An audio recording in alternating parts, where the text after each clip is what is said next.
Okay, good. Looks like we're live. So, hello everyone, Nehru here, and welcome back to Final Fantasy XIV. We're finally getting it into Dawntrail, and tonight we haven't been able to get in touch with the usual companies of Terra, so I do have another one with me. Happy to have Orsk along. So, Hello.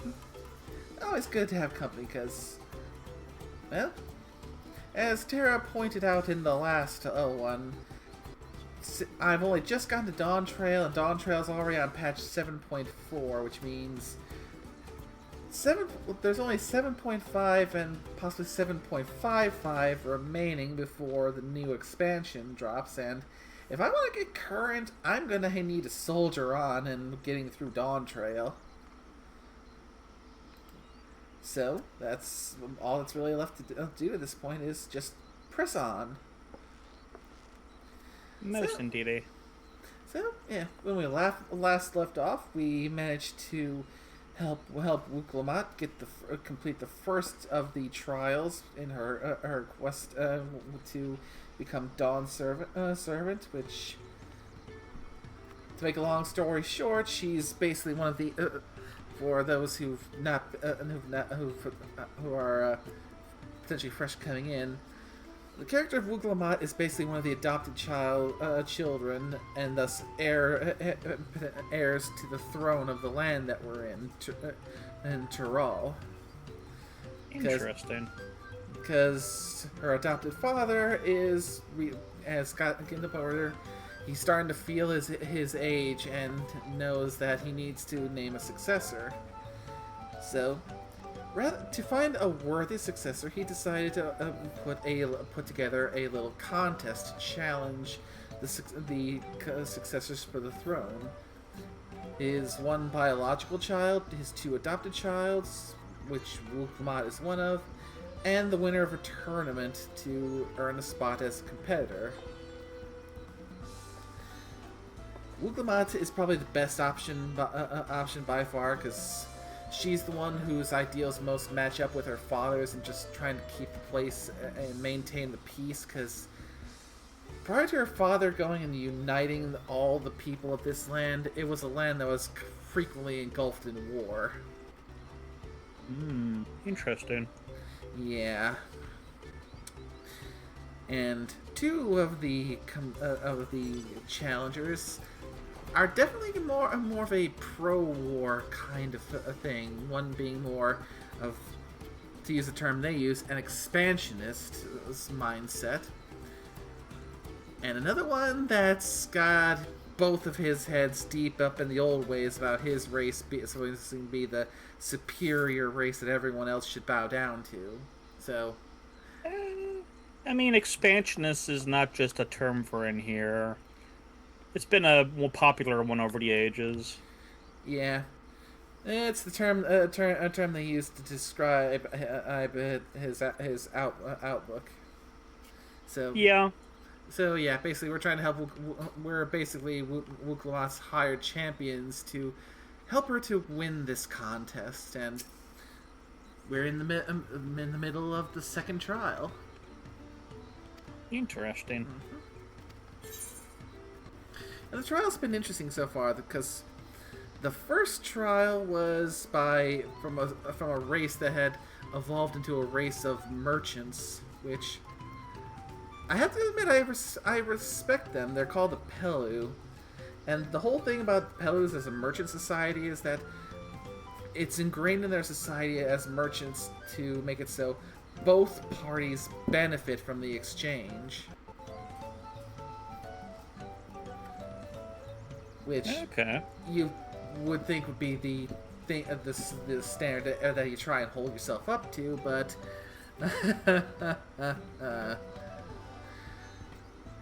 yeah, you just have to go to the city-state of Ul'dah to see a lot more of the common things of people looking for fast profits and willing to walk over anyone to get it. So it's one of the reasons why I already respect these Pelu, and this and the the one who administered the trial there gave an interesting challenge, which was, well, she had to wrangle a wild alpaca.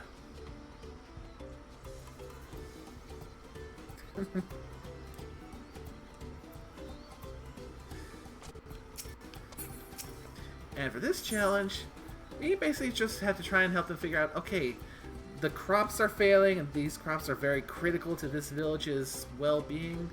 So that's the challenge. Try and figure out why the crops are failing and try to fix it.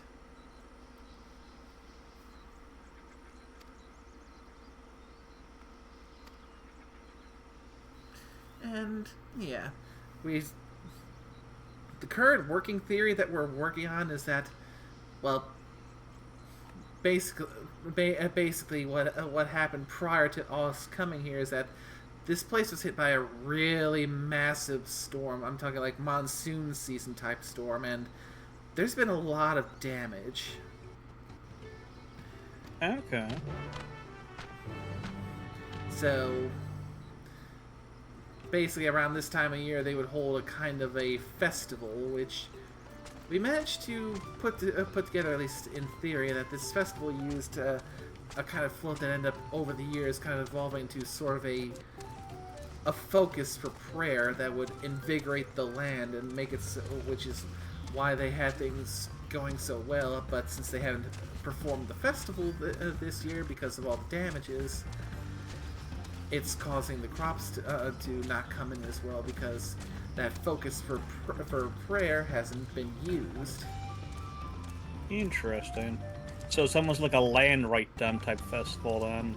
Basically, just a festival where they celebrate and effectively put out prayers for good harvest, and the float that they used ended up being a focus, a channel for that effectively turned it into energy that imbued the land. At least that's the current running theory that everyone in the party has speculated on.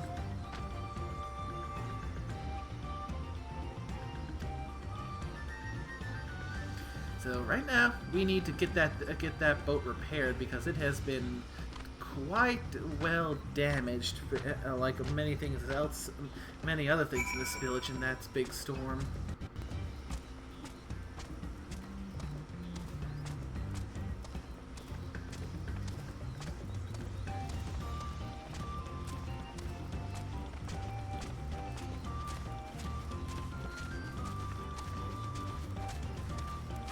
And you're probably at the top of this long flight of stairs.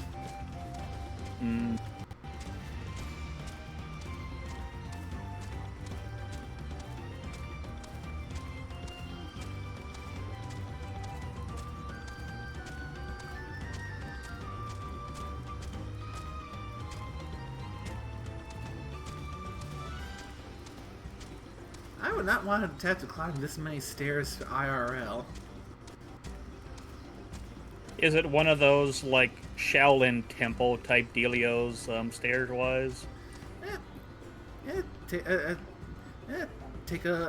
little peek at the stream. It's a... Oh. Yeah.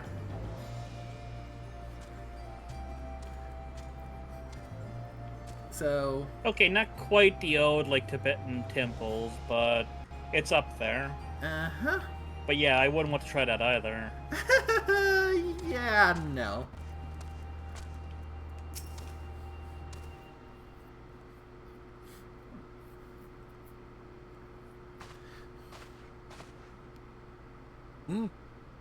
What do you want with me?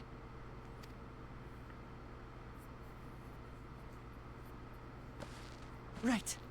A greeting.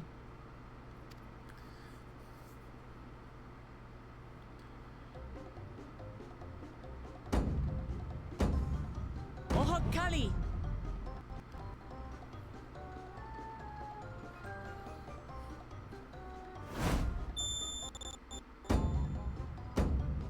Oh, Kali.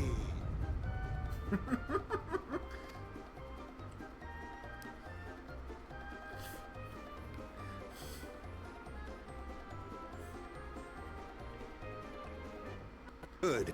You brought your manners with you.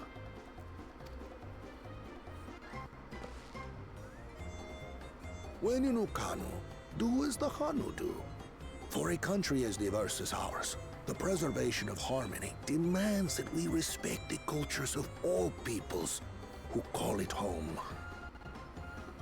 Considering that this village is basically founded by a race that seems to be a branch species off of the Vanu, and I'm not surprised that a little half-dance greeting like that is the greeting. Well, that explains your familiarity with Hanu customs.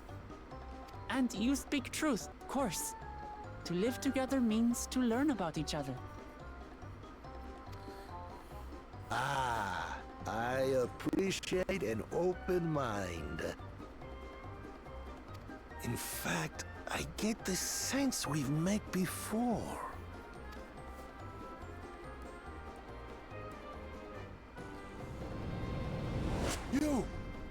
You're Wook Lamont.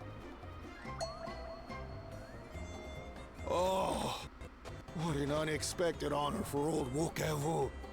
Here I am prattling on about manners, and I've gone and insulted the third promise herself.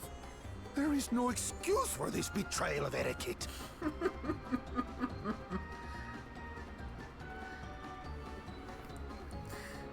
I've got to say, I am definitely appreciating the humor and the light-hearted stakes compared to just how bleak things were over an expansion past an Endwalker.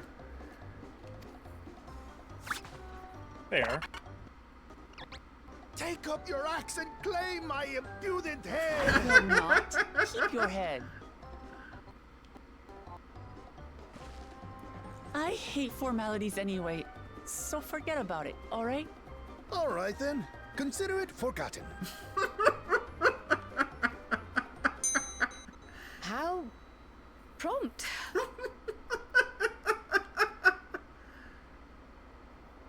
We're actually here about the Ihihana float. It's in bad shape, and we need you to craft new carrying poles and a new eye. I'm told you work with Uyuipo wood and a certain kind of stone? Abokisha? That I do. But while I would like nothing more than to offer my services, I just used the last I had of both those materials. My lumber in particular went to fixing homes damaged by the recent storm. I'll need 10 days or so to restock. Yeah, send me to do it. As a long-time adventurer, there's one thing I'm good at. It's going and farming materials because people need it done fast. We can't wait that long. Nice.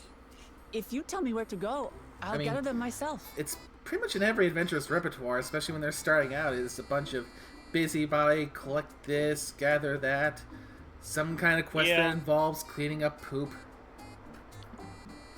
I mean, yeah, that's par for the course. Mm-hmm. What? Send the third promise out on an errand like some common lackey? That's utterly unconscionable. A gross violation of social protocol. I told you not to worry about such things. All right then. I shan't worry a whit. The mood swings on this guy.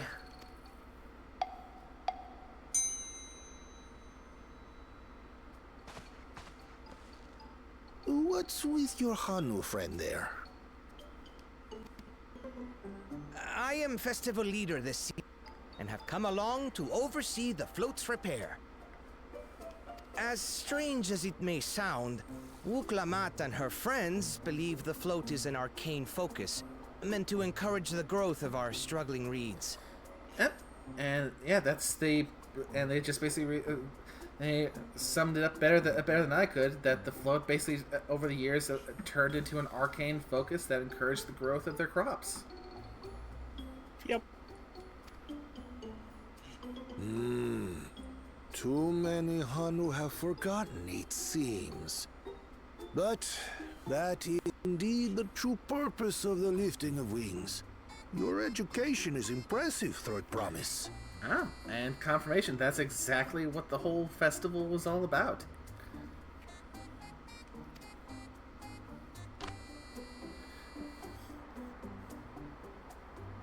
Well, maybe a little.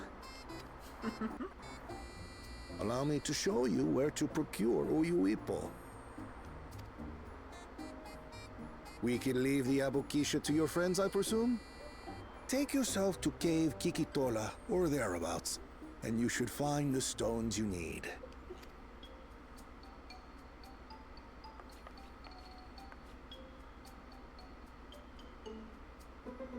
I've been there once or twice. I can guide you.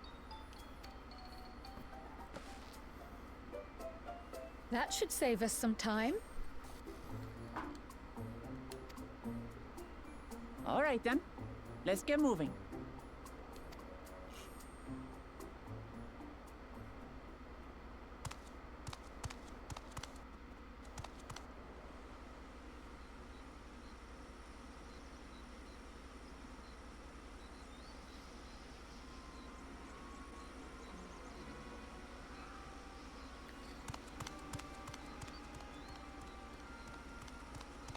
Chosen one of your rivals, making progress.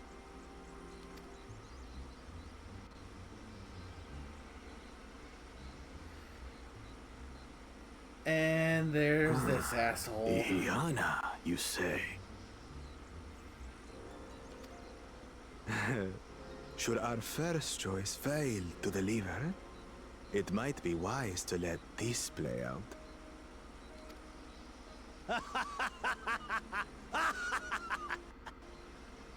The third-rate promise is making herself useful after all.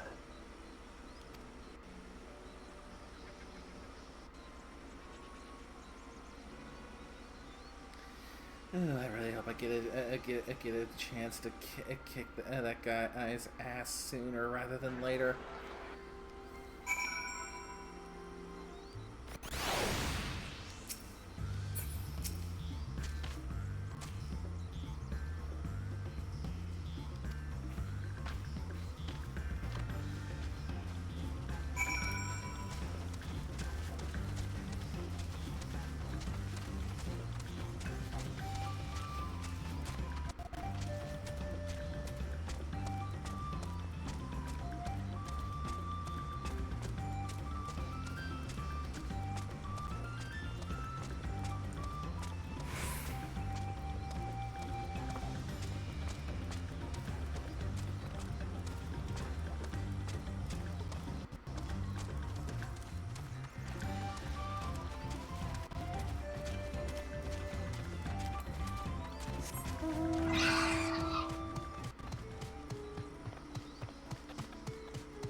Alright, a little bit of gem hunting.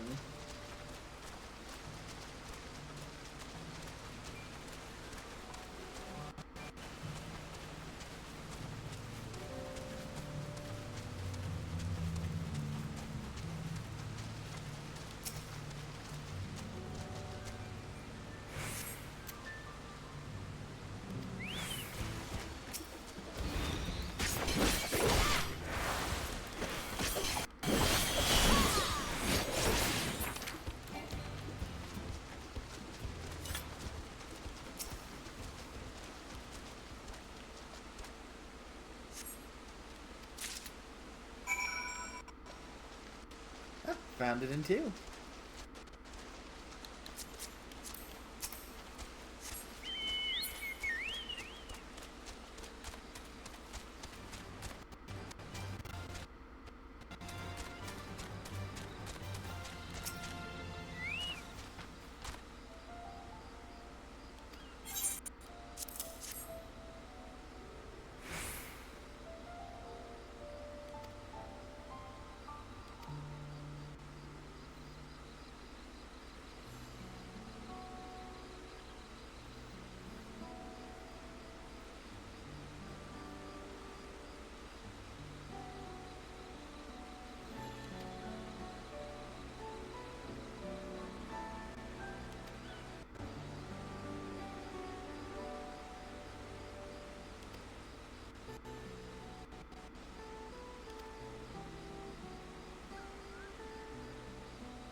I'm definitely grateful that before stream I took the time to get the scroll to increase my mounted movement speed in this area.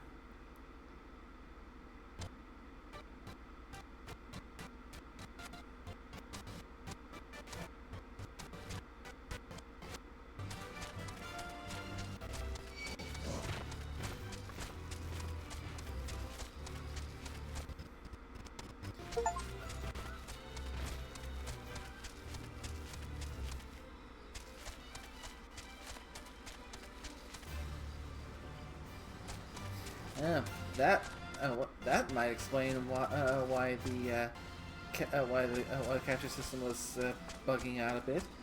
I didn't realize that I had something downloading on Steam. That would do it.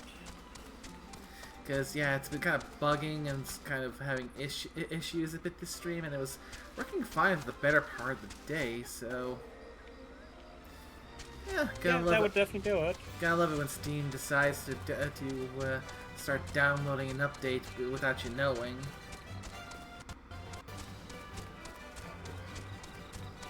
Hoping now that's done, that'll a little bit clear up some.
And the express path down.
I'll definitely say, no matter how many fantasy type games I have to play, nothing will top one of my favorite mount as the humble chocobo.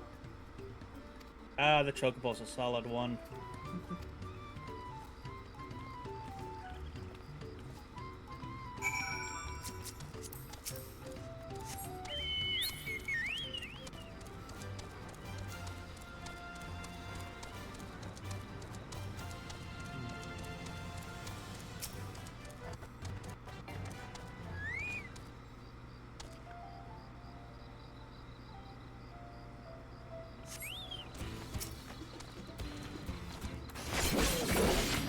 And I also have the utmost respect for them after, yeah, I have in the past played Final Fantasy Tactics, and I know how terrifying it can be to come against a red chocobo and them dropping Choco Meteor on you all day.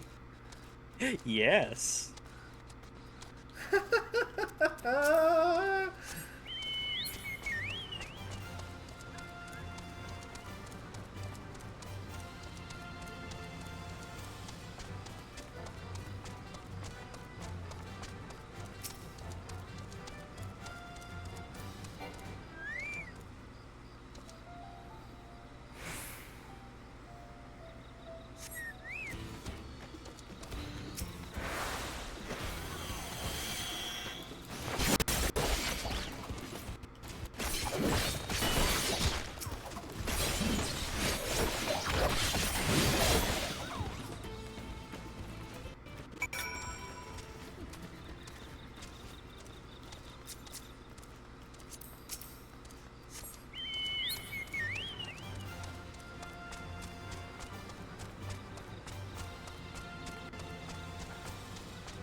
Alright, clearing the path is coming along smoothly.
I was, yeah, half expecting a flying whale.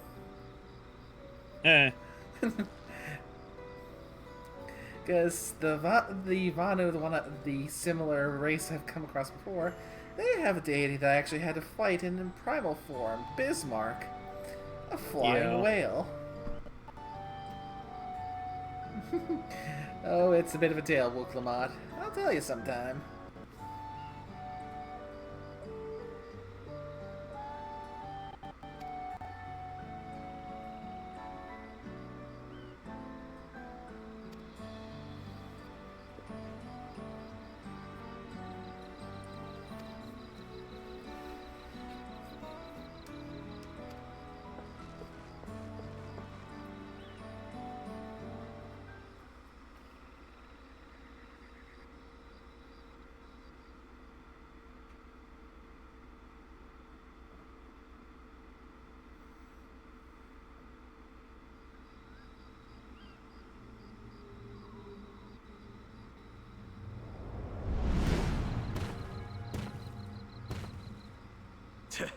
Not sure we heard you right, old man. Why don't you say that again? As many times as you'd like. The third promise tasked me with repairing this float, and I'll not relinquish it to an uncultured brute like you.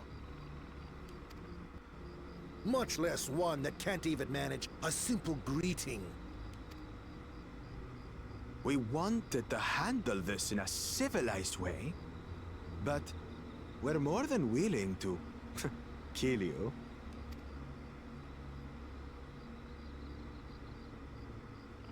We have a two-headed problem.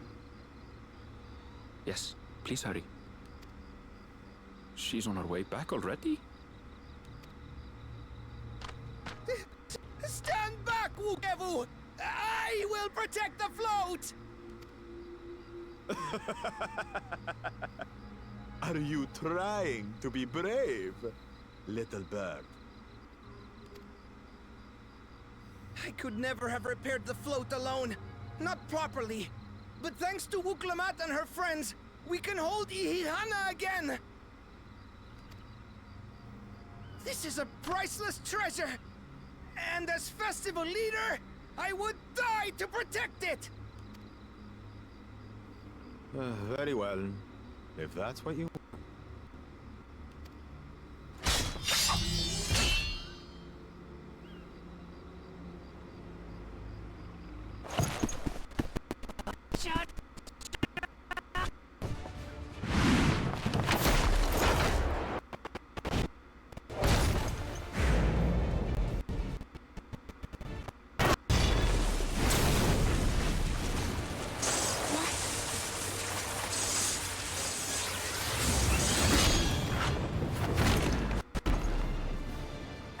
Everything into that blow. Good. The better for you to understand the gulf between us. But you need more lessons. We'll carve them into your mangy hide until you cry and beg forgiveness.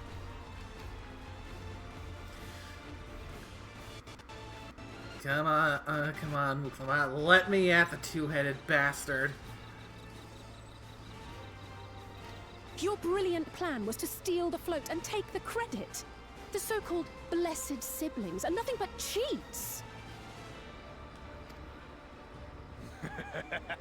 Your scorn is sweet music. Come, weaklings. We'll crush you each in turn. Or all together, if you like.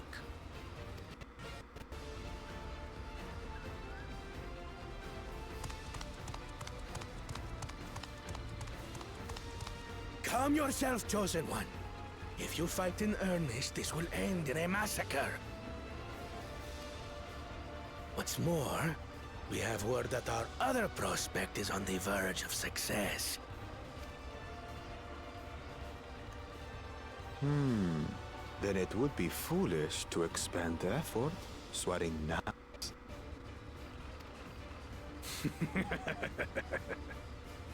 Lucky for you. Eh?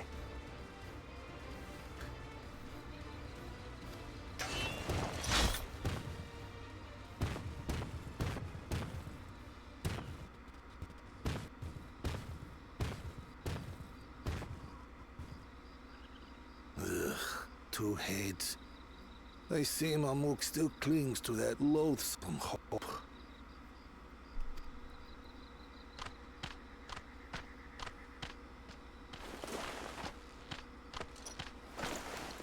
Talk to us, Third Promise. You're not dying, are you?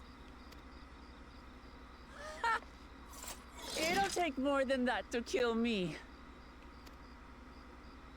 So, are we having this festival or not?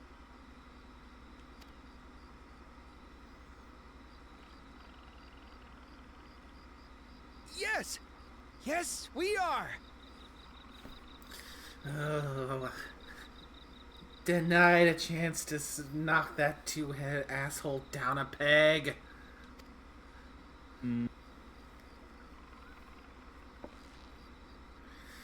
You thinks of himself so fancy, but at the same time, I am a multiple time god slayer. He is underestimating me badly. When I can finally. Sounds like he needs some correcting then. Yes. So I'm about to go in and deal with my Turgid and Narshada now. Yeah. I need to save Mako's boyfriend, or well, not boyfriend.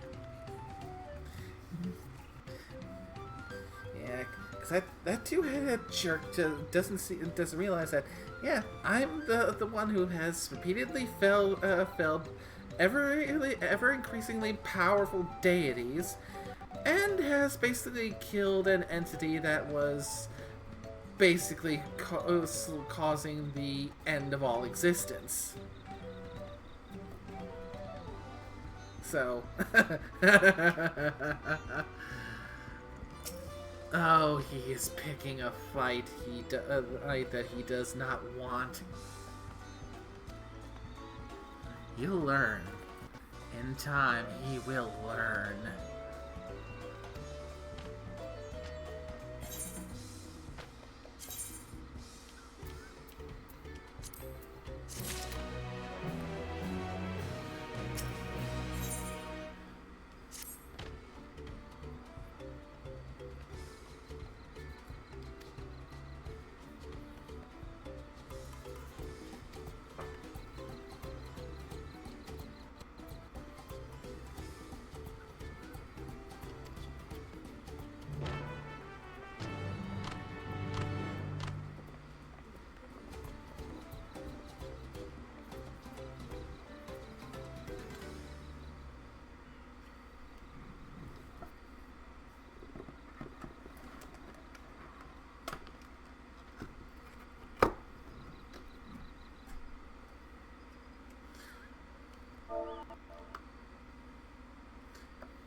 I'm gonna preemptively put this into the save because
So few have come. Patience. Once Ihihana gets underway, no Hanu will be able to resist joining in. Just so. Ukewu knows well the heart of the Hanu. Have faith, Third Promise, and climb aboard the float. It is time for the lifting of wings. Right. Off we go.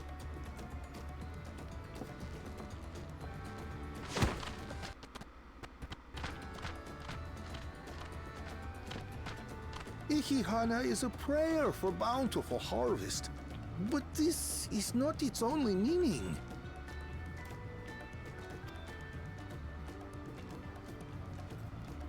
It is also an exchange of pledges between rider and bearer, a commitment to a long and fruitful friendship. Listen well, friends! The personage we bear today is Wuklamat, the savior of our beloved festival! Let your That is a shoulders very, very burn, pudgy or bird your person. feathers fall out! Do not even think A of Hanu dropping Hanu. her! And a branch species off of the Vanu Vanu. I see. So definitely more the tropical variant of that species. Fair, fair. Ready and...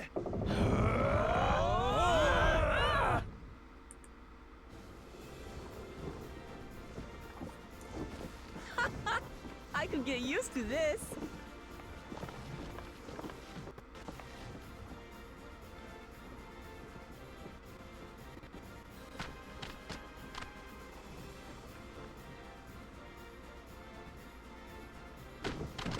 Will empty bellies stop you from joining in the fun?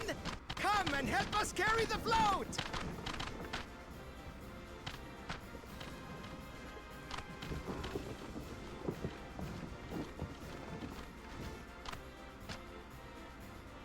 Well, well, well. To see the day that Dawn's promise would ride our boat again. We've not had the honor since you were here, Gulul Jaja.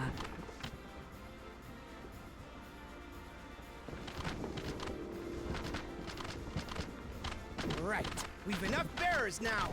Onwards to Kozanuaki!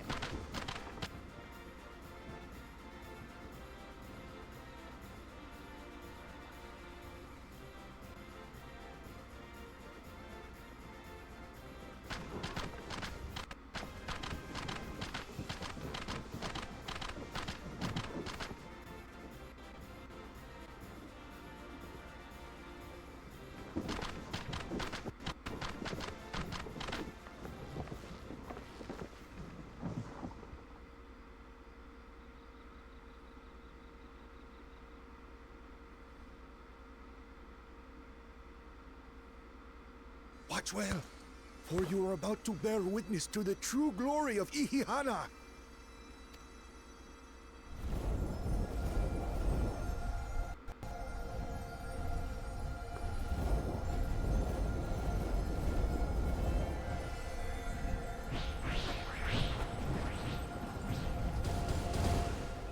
The float draws upon our life force, concentrating and amplifying the energy.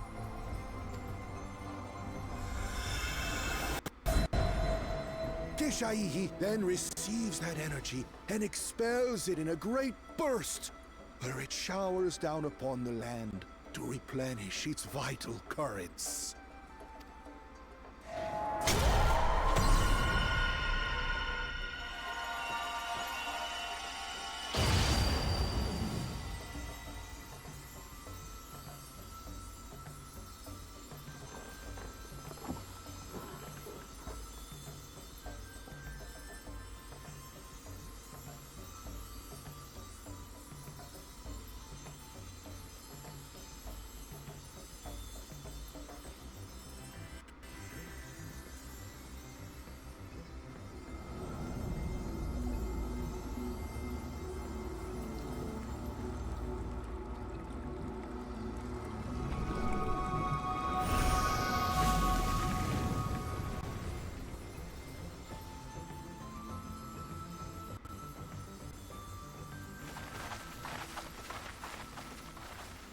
It worked. Like a literal charm. That's what I was just about to say. It worked like a charm. You two beat me to it. The float really was helping the reeds. That was amazing! To think that such a thing was even possible!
Some of them still look a bit sickly. I imagine even the harvest has its limits.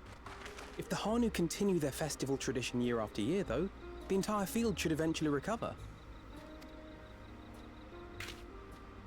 Where does that leave us with the feet, then? You've got nothing to fear on that account.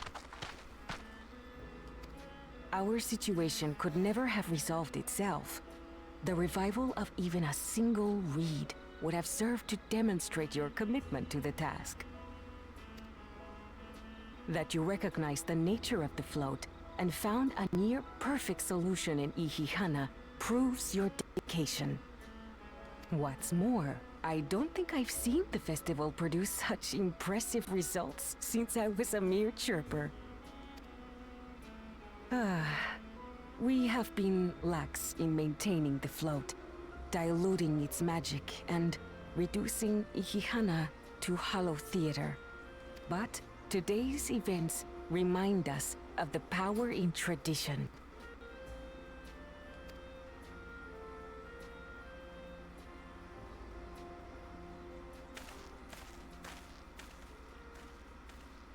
Connor! I was delayed by an unpleasant encounter, but it seems I arrived at a good time.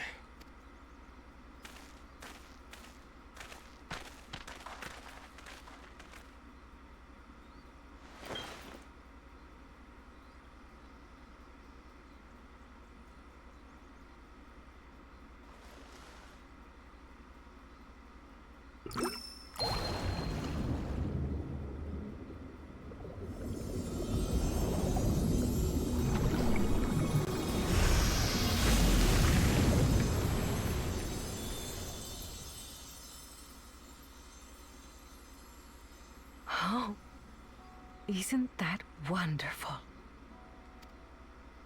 What? You just pour in some mystery liquid and problem solved? Stagnant ether was to blame for the reed's poor condition.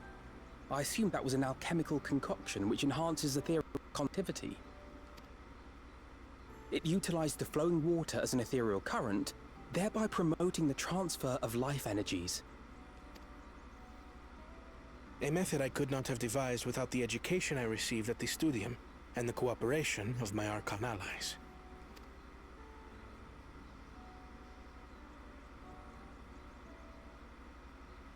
Archon allies?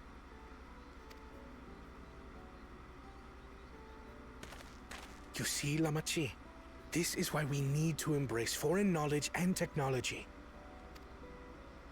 Employed appropriately, they make light work of what would otherwise be arduous labor.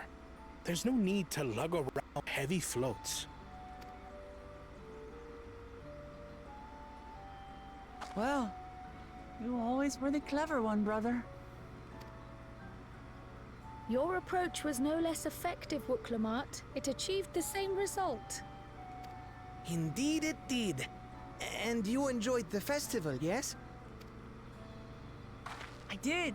It was so much fun. Having visited your village before, I thought I knew everything about it. As it turns out, I knew very little. About the reeds, about Ihihana.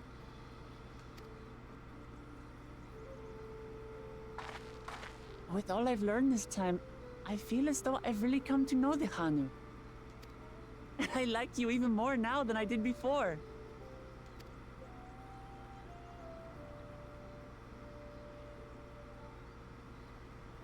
The feeling is mutual. And it's not just you who had a lot to learn either. I'll never look at our float the same way again. The two of you have exceeded expectations. Come forth and claim your stones.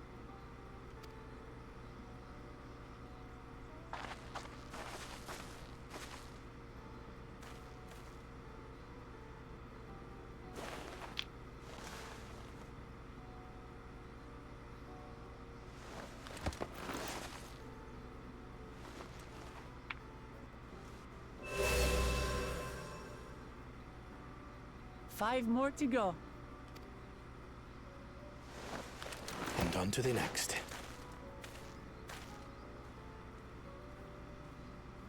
Not even a moment of celebration. That's Kona for you. The third promise? You must join us for Ihihana next season. As Dawn servant, of course.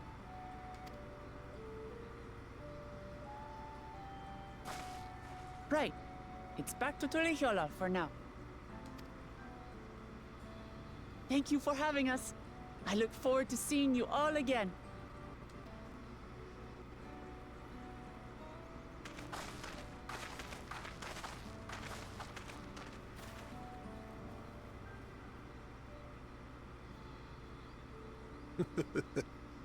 These are interesting times indeed.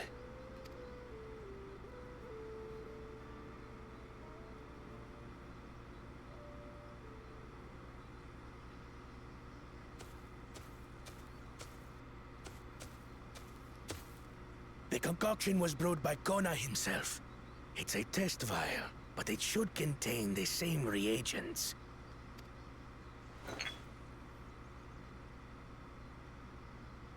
Good work. We'll use whatever we must to win. For win we must.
And with turning this in, that's both of the two branching starting spots complete.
And now I'm wondering just what method of travel you have in mind, Aaronville, since you're going out of your way to double check to be sure I'm putting emphasis on the phrase any method of travel.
Considering I'm seeing the script exchange here, I'm guessing this is where I'm also going to be going for getting some of the local crafting stuff done.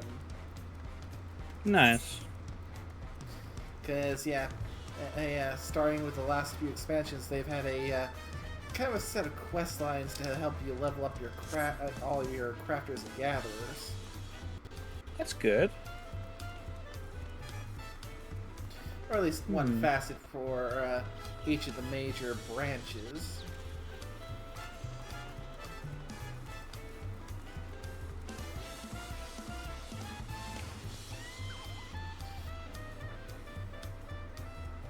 So one that covers like the metalworking, one that covers the textiles, one that covers things like where things like alchemy and the culinarians, one for mining and botany, and one exclusively for fishing.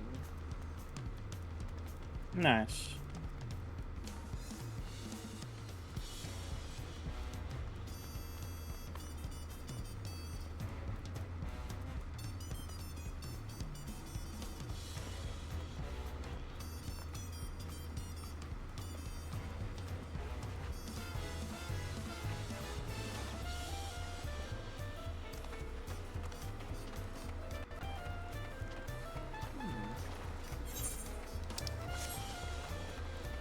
Aha! There he is.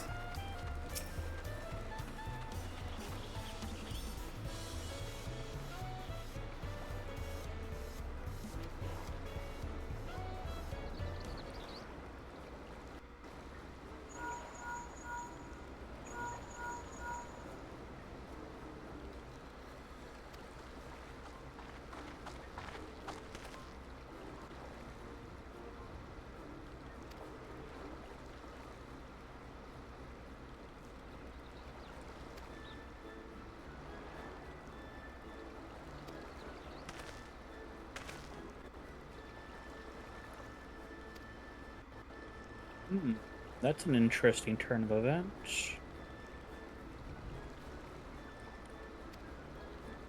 Looks like a slicer's gotten their hands onto the list of targets for the Great Hunt.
Mercer. I think it looked like it had a little bit of a lag spike. Hmm.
Well, Bruno, Jay, and Thancred saw he was worth following.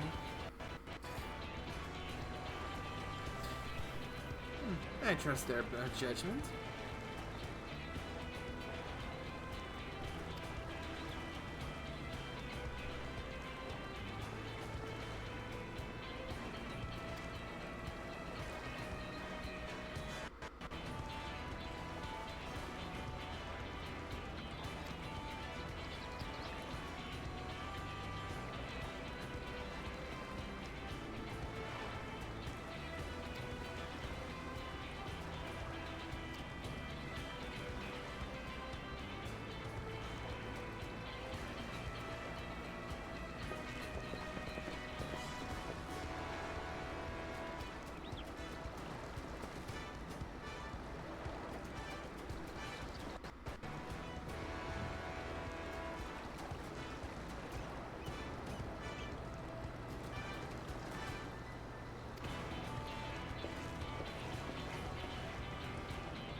first dungeon of the expansion unlocked. Nice. Now, I guess the question is, do I try queuing up with other party members, or just go with the NPCs? Good question.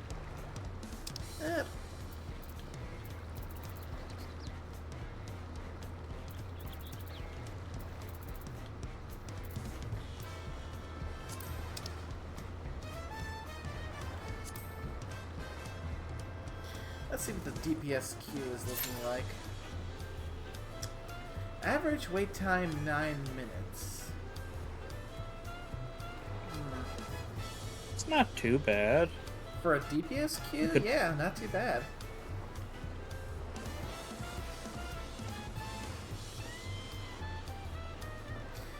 I can give it a little shot. Going with players, it'll probably be a lot faster, even if the other players end up leaving me in the dust because they've most likely done this before and I haven't. Yeah, no worries.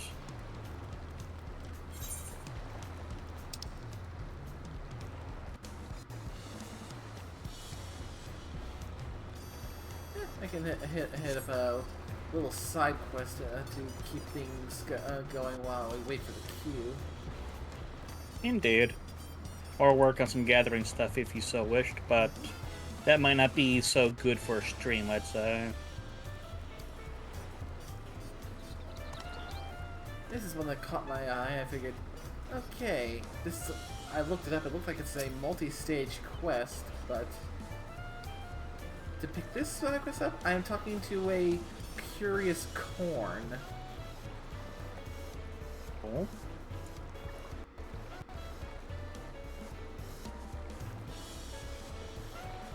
Is that what you call that little tiny thing? That's what the name is saying. Is that sentient corn? I don't know. It looks like a. It looks like a. Yeah, it looks like a. What is it? A leaf of gum corn? Mm-hmm. And a cutscene too.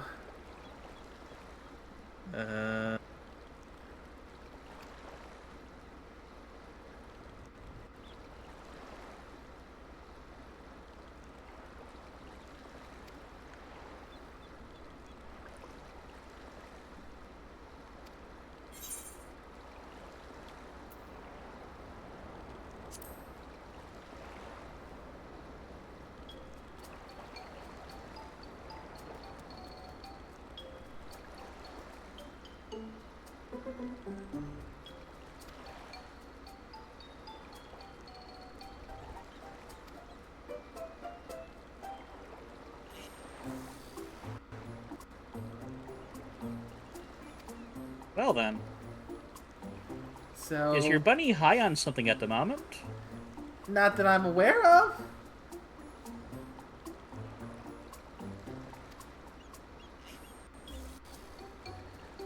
Maybe it's some kind of harvest spirit? Could be.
Okay, I have to admit, I was not expecting. Help me, it's too easy. The stream to turn so corny this time round.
So just that one for now.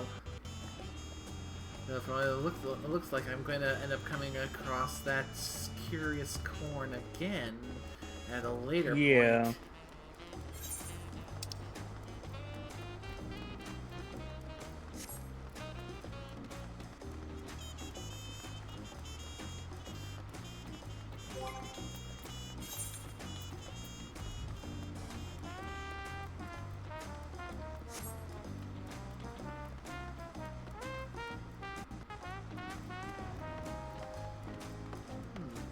And now I've got 2 years of the Turali corn, so let's go and check the crafting log and see what recipes I can make for it on my culinarian. Indeedy.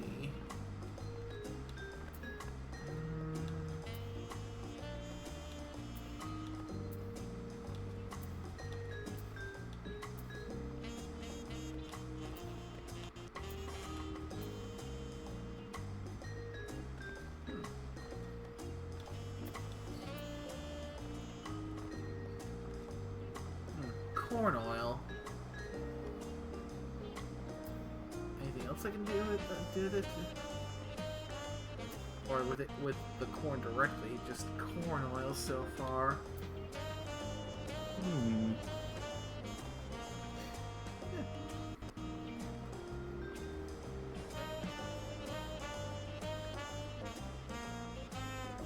Looks like I can use corn oil to make a dish of spaghetti with peppers.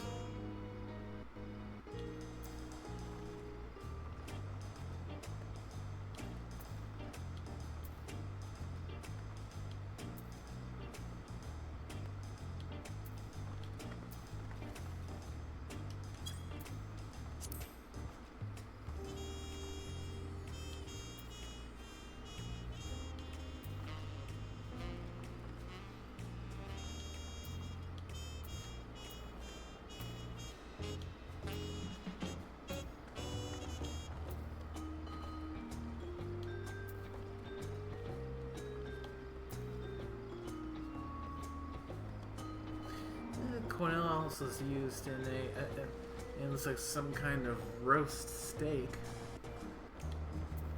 Interesting.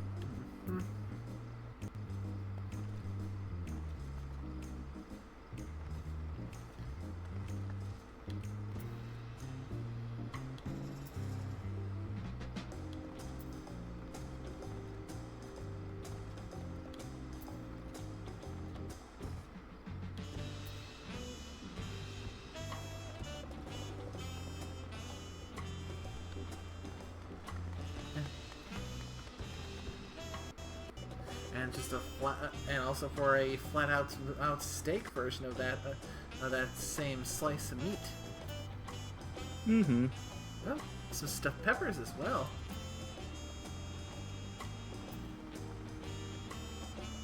And a mesquite soup. Interesting. Also in a broccoli and spinach saute.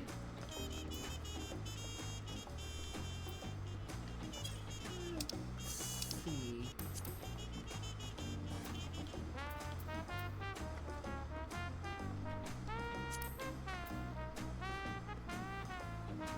Still need to get the master recipes 12 for culinarian, so I can't check it and see if it's using any of those recipes.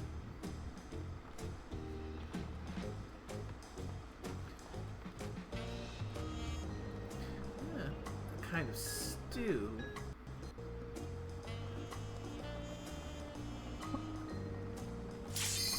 Ah, there's the duty finder pop. Nice.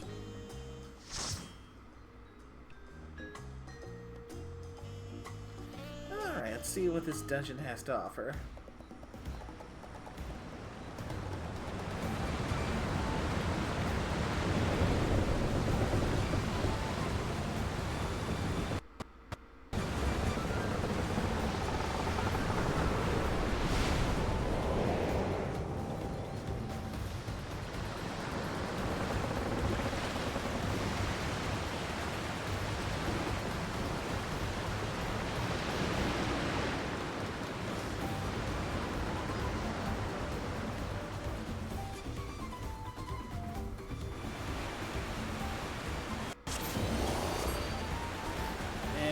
Of course, the two-headed jerk is ahead of us.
son of a bitch. Oh. He's basically gone and disabled our boat. That's not good. Yeah, he messed with the harness that's connecting us to the beast that's pulling the boat. Okay.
That is a big flappy fish. Oh, it's a seal.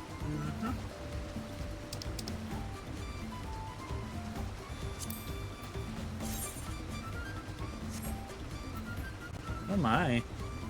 That was a nice bikini. Those are just small clothes. Gotcha. I'll pass on these for now.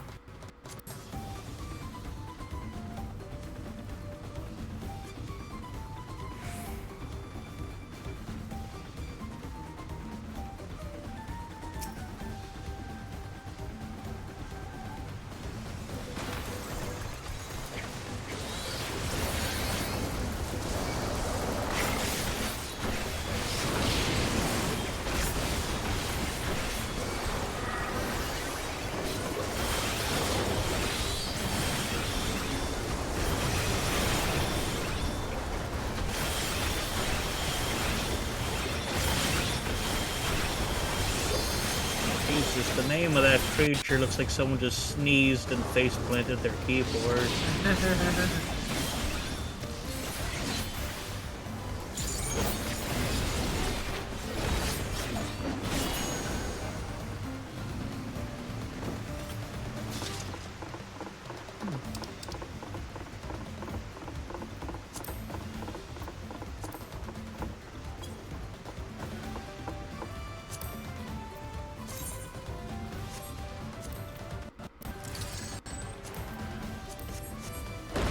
I see, so the bikini you basically were, that's basically what's your underclothes are for this character? Yep. Ah, gotcha. Yeah, because you were doing item comparison, so it was basically only showing the item you were comparing it. Well, yep. Trying on it basically. Okie dokie. Yeah, I've never actually dabbled in this game, so it's interesting to see some of the UI. Well, if you're ever interested in giving it a try, the free trial version does cover the first 3 expansions. Yeah, I heard about that. Yeah, the game's basically free to play up until level 70. Nice, much better than the old way that WoW did things. Oh, the level 20 was the cap of the freebie? God, that was yesterday.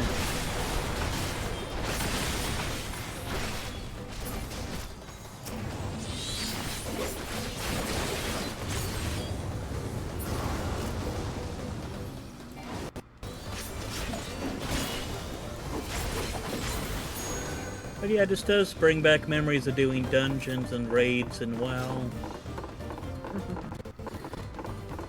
Looks a hell of a lot better, I will say. Oh, indeed, it's gorgeous. Well, I mean, even just like the UI, to now have like all the health bars on the left are now, and even the enemy ones will pop up there too. It's like, oh, that's neat design.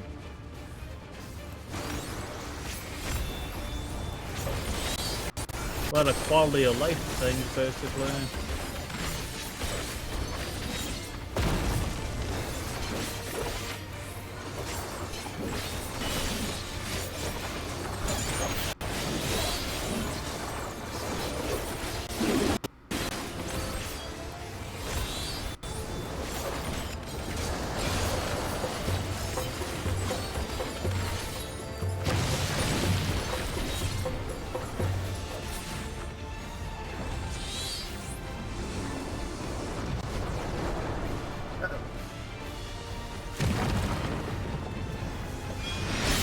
Yes, you're doing good to stay out of the airport fire. Now, if only every DPS was like that, eh? Crap!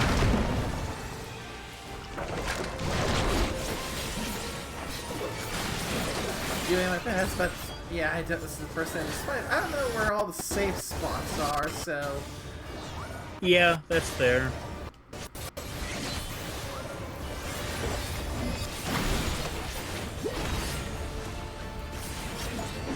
Of course, bone stacks are still a thing. What stacks? Vuln. Short for vulnerability. Gotcha. Okay. Yeah, I don't know the jargon for this game, but that makes sense. Basically, if you take a hit from a mechanic that was avoidable, you receive a stack of vulnerability, which increases the amount of damage you take. Gotcha, okay.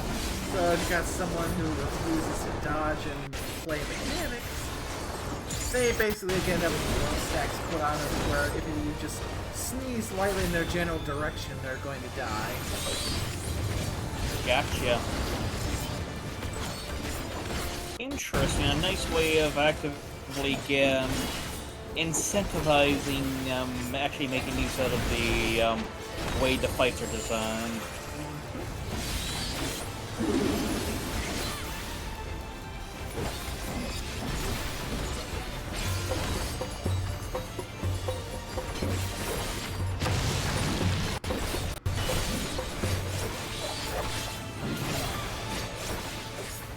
gives me similar feelings to how they handle in the Starship Troopers online one to now, handling people that are like killing friendlies. Uh-oh. That's a wider one. Ow. Ooh, yeah, that one does not give many safe areas.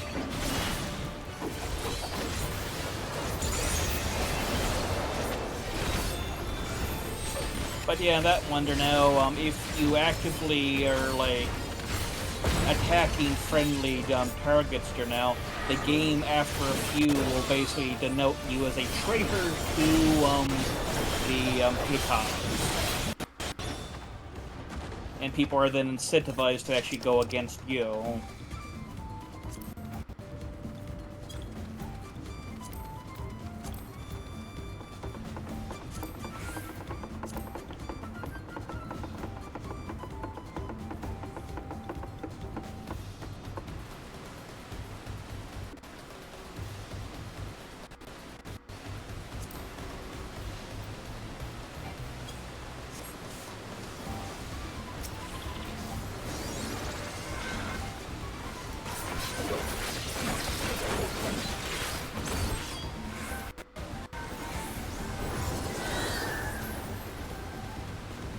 Very interesting character designs, I must say.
Oh, that's a big bug boy. Yeah, so we're probably gonna have to fight soon. Yeah, that feels like a mini boss.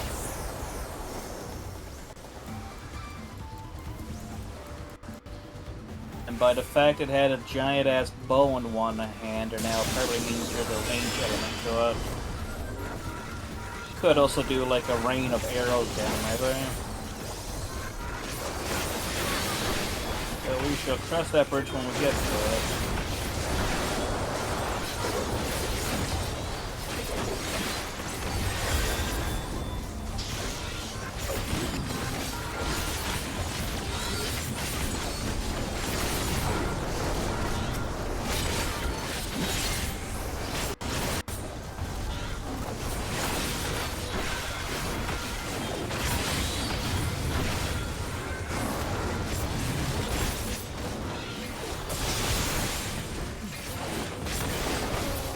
Interesting, I said Bones just got on to Final Fantasy XIV.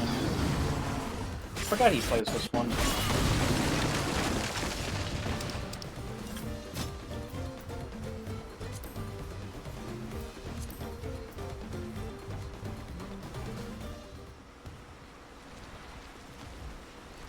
Well, yeah, it's the big boy that was... Oh. Polygon. That's disconcerting.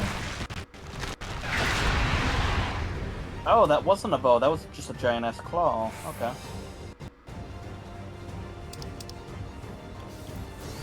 Ooh.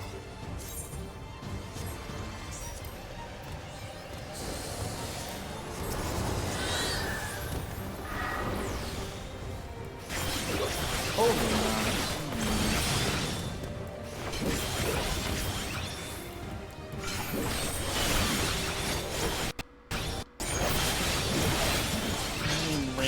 something in my head.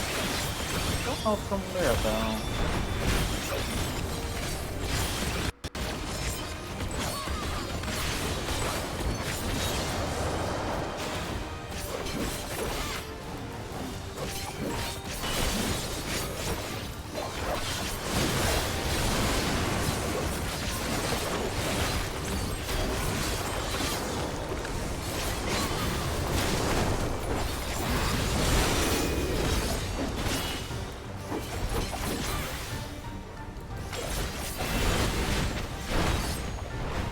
From the outside looking in, your action bars, I don't quite understand, but then again, it feels like that's a unique part of the UI for this game.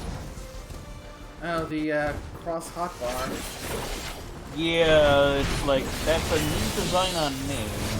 Yeah, it's how they allow you to have it. It's something that's definitely unique currently to Final Fantasy XIV. It makes it so...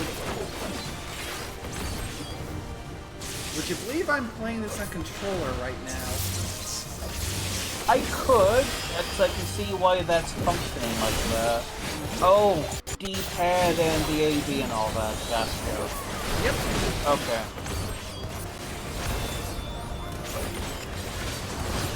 It still amazes me you're playing this with a controller.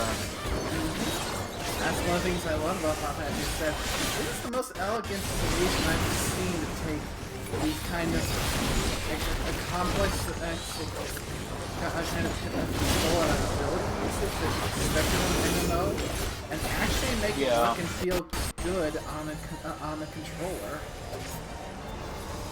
Such a smooth way of doing it too.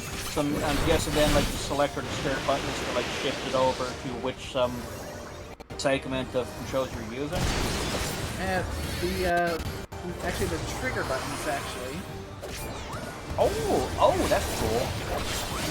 Okay, that's a way of making use of them. Yep. Okay, so my next guess would have been the bumpers, but that's nice.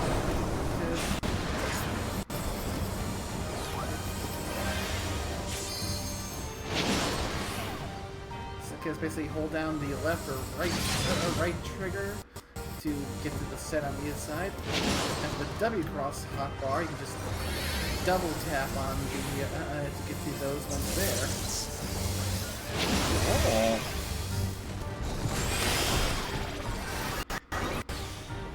I like it. Someone definitely had fun designing that UI.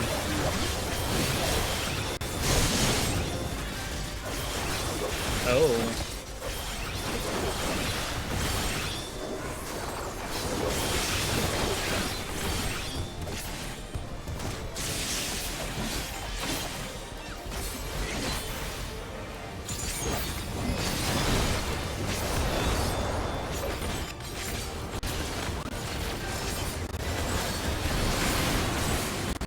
Yeah, I'm sitting at 3 stacks of vulnerability. So that's not good. Gotta wait 10 more seconds for it to wear off. And, not get hit by anything before then. Shit. Yeah.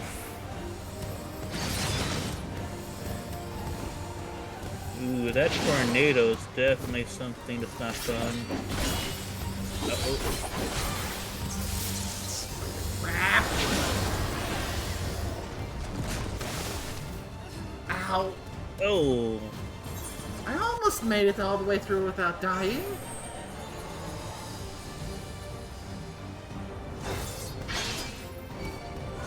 Oof. Thank you for the raise. Nice.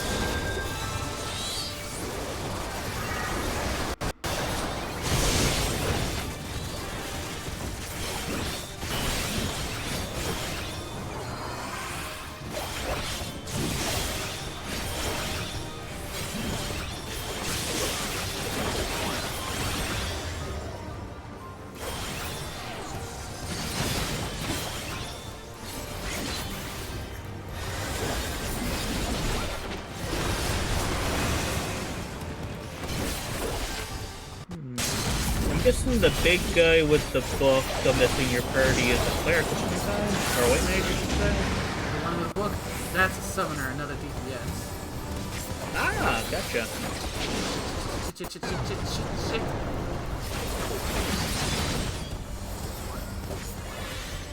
Yeah, the one that's the current healer is a sage, the one with the funnels. Gotcha, okay.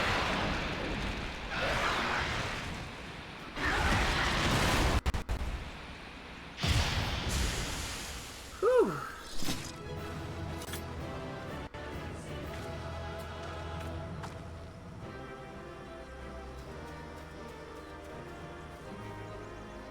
Interesting, so that was the final boss for that dungeon. Mm-hmm. Gotcha, okay. There's accommodations before everyone leaves.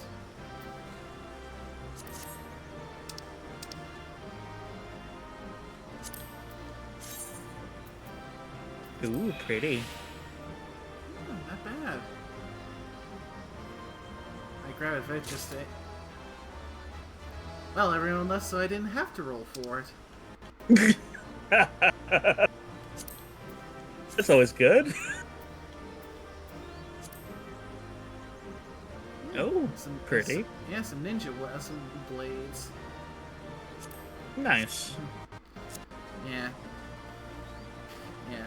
So, so if you ever end up deciding to give this one a try, like I said, I'd be more than happy to help you out because it's a game I love, and one thing I love more is being able to play it with friends. Nice. And one of the things I especially love it is, unlike a lot of other games, with one character you can pick up and do all of the classes if you're so inclined. Nice. Mm-hmm. So, yep. As of the current thing, you've got 4 tanks. Granted, they don't. Okay. The ones from A Realm Reborn start off as a class and then evolve into their full jobs. But at their full evolution, Okay. you've got for tanks, you've got the Paladin, Warrior, Dark Knight, and Gunbreaker. So your sword and board, your Too Angry to Die, your edgy Darkness tank, and 3 DPS in a trench coat.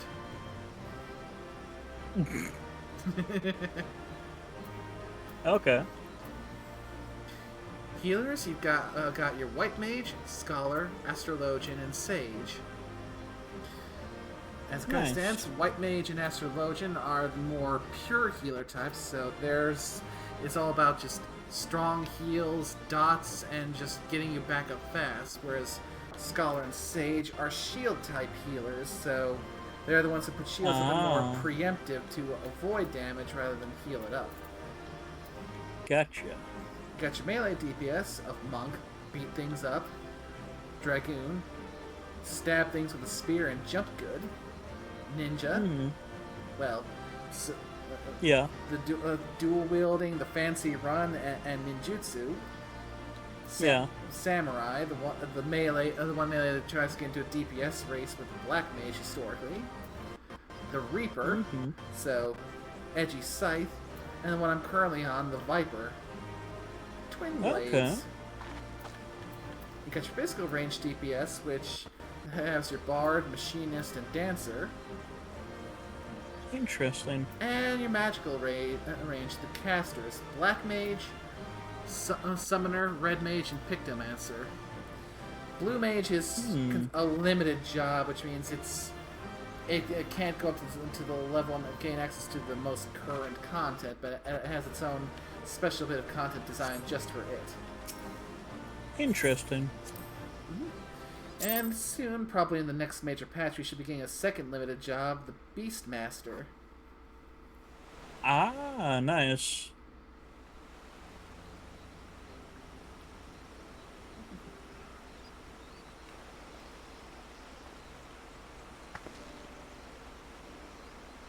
This is as far as we can go on foot, it seems. We'll have to head back and see about fixing the boat.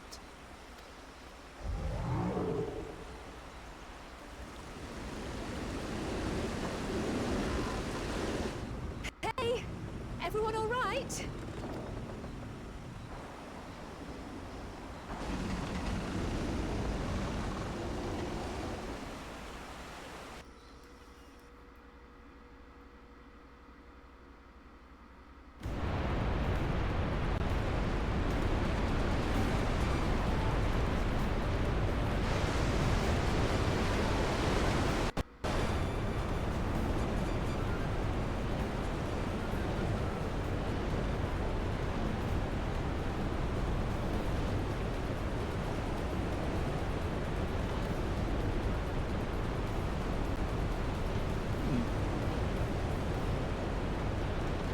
Not a bad design for a little ship. Nice catamaran job, eh?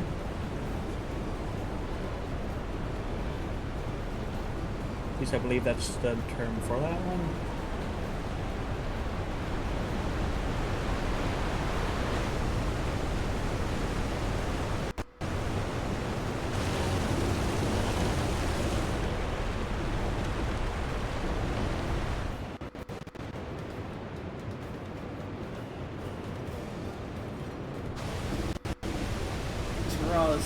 Is definitely such a beautiful location. Nice.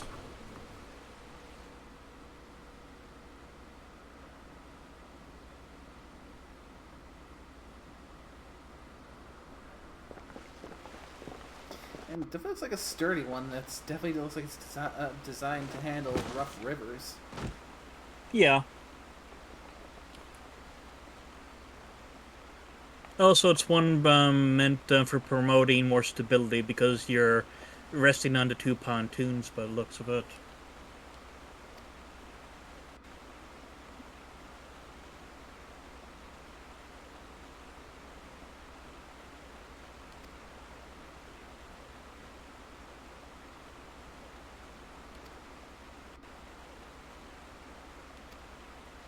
Really? He's getting seasick on a catamaran? That's surprising. Yeah, she apparently does not handle boats well at all. Gotcha. Okay. I've met more than a few people. Worked with a few of them, too. Some have had the misfortune of working out on ships.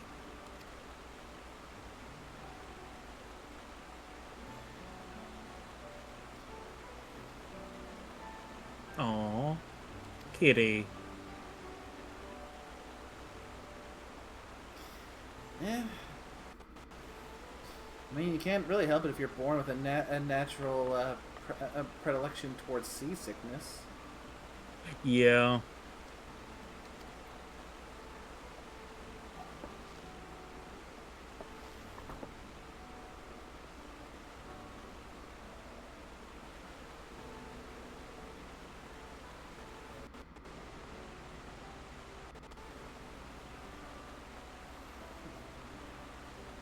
Oh, so I love the Oracle garb. So that is the one with the cat ears, the white mage with the cat ears. Actually, her current job, she's running Pictomancer. Oh, interesting. It's a bit. I mean, I find it to be a very fun job. I mean, especially when it was first launched, it was so OP that it was easily handily topping the DPS charts. That's how strong Picto was. That doesn't surprise me. Look at it when Pictomancer was first introduced in the mainline games. Mm-hmm. He was a monster in fights. And her grandfather was no joke either as the Blue Mage. Yeah,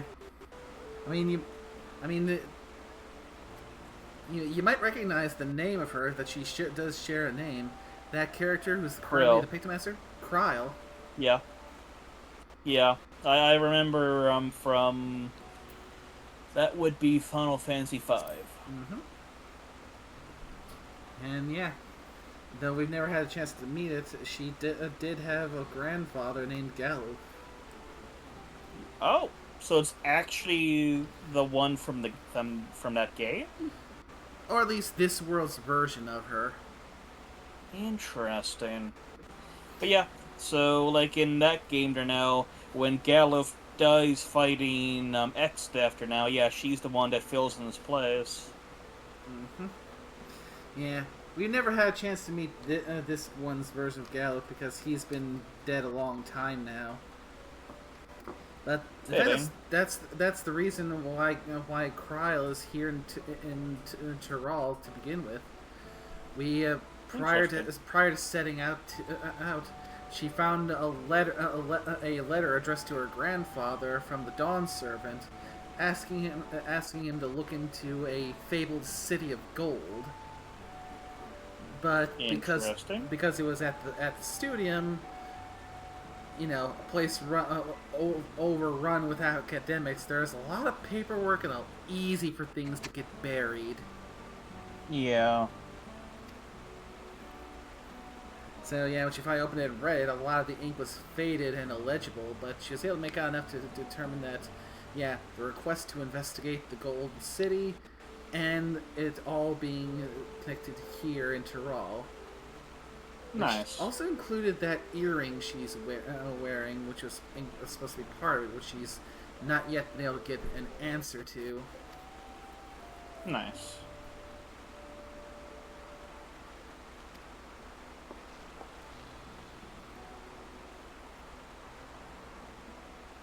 Yeah, it's fitting she's wearing the garb with the cat ears on it, because I think 5 was the first time we had access to the job that had that costume. Because it's essentially supposed to be the super version of the White Mage.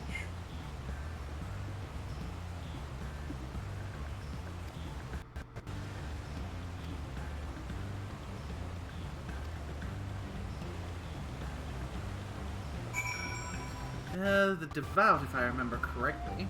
Yep, Devout. And the Black Mage had an equivalency tutor now, but it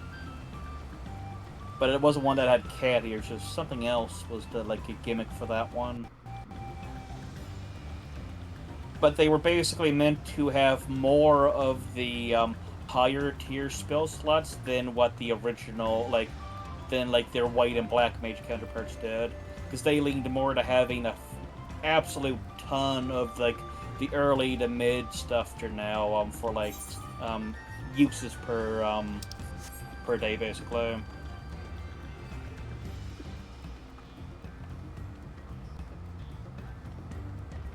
So it was definitely a one worth getting there now in that game.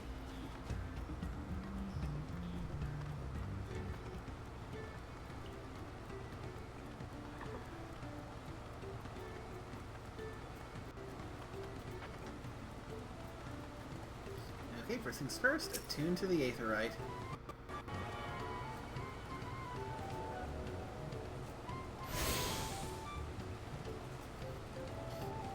Yeah, interesting. I'm guessing that's a respawn point? And a teleportation node. Ooh, always handy. Yep. Basically, if you ever end up playing this, that's gonna be one of the first things you do whenever you get to a new area. Find the local Aetherites and attune to it so you can teleport to it. Nice. Okay. Because, as you can see, since I'm in the most current expansion, I have a lot of Aetherites I'm attuned to that I can teleport. And the fee on the side is because of different distances, I'm guessing. Yep. Basically, the farther you have to go, the more expensive the fee. Yep, which is fitting. Again, Star Wars is the same thing. Mm-hmm. And also speak to the this guy, because it's the one that can you can basically hire a mount to automatically take you to a registered location. Oh, okay. Like the various settlements, even there can be some settlements that don't have an Aetherite on the map, but they do have like a Chocobo porter, or in this case, an Alpaca porter. So if you don't want to walk yourself, or if you just want to step away from the keyboard controller and just still get to your destination, You can hire a porter to get a ride that'll take you there and not have to worry about being waylaid by monsters. Gotcha. Sort of like the speeder bikes and such are now for Star Wars. Mm-hmm. Or the flying, like, points are now in WoW. Yep, that's basically what they are. Nice.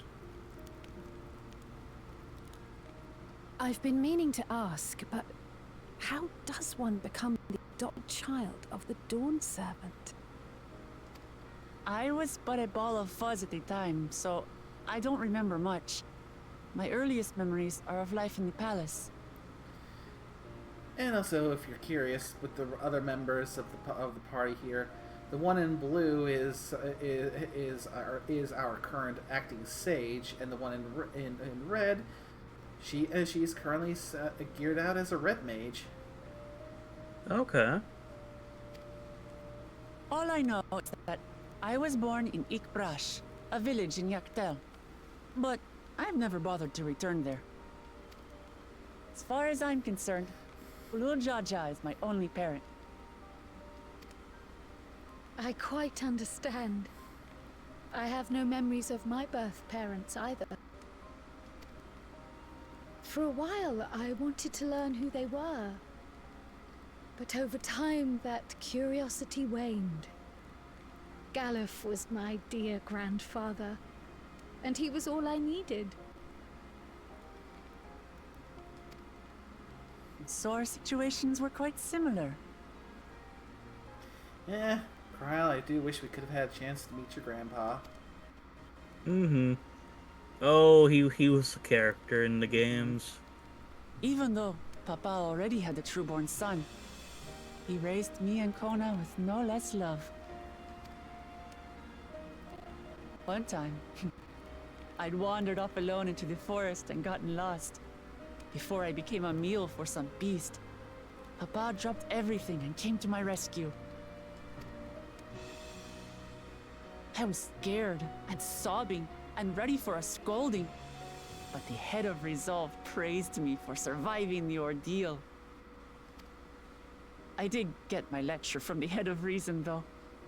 He went on and on about the dangers of the jungle and all the horrible ways I could have died. Yeah. Wuklamat's father, the current Dawn Servant, is definitely a good sort. With what I've seen of him so far. Growing up, Papa was kind and patient, but a tyrant when it came to training. Now, of course, I realized he was preparing me for my duties as a promise. For all the good it did. There's so much I failed to learn about my own country. Whether it's alpacas or Ihihana, I hardly know anything. I've lived such a sheltered life, yet convinced myself I understood Tural and its people. You think maybe that's one of the reasons why your father put this whole right of succession together, then, for a chance to make sure that you follow in his footsteps, so you learn more of the land and its peoples, to give you that final push you need to be to come into your own, so you can become the Dawn Servant that he knows you can be. I mean, I wouldn't put it past the guy. I don't have Kona's education, or Zoralja's strength. I'm all bluff and bravado, not fit to bear my title.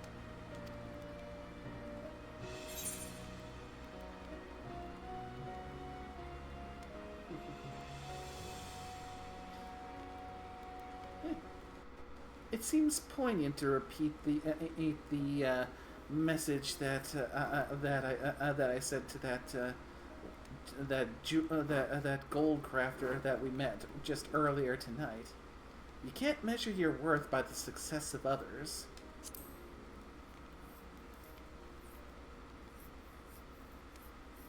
Don't compare myself to my siblings, you mean?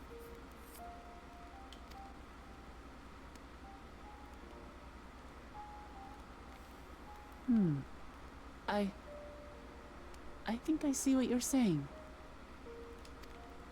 My reasons for joining the contest have nothing to do with my brothers. It's always been about the Turali and what I can do for them.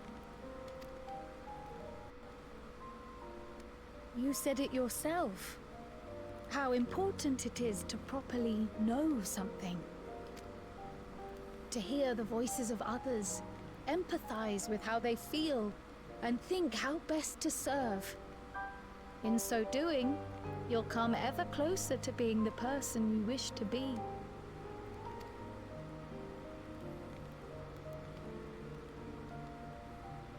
I'm sorry, everyone. I've been a fool. From this moment on, I'll stop trying to be the promise I'm not. I won't feign strength to hide my weaknesses. Step by step, I'll learn all there is to know and love about Tulihyolal and my fellow Turali.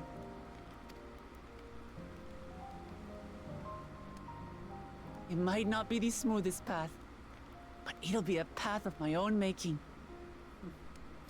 And that's one of the reasons why I think she's the best. She's gonna be the best qualified to become the next Dawn servant.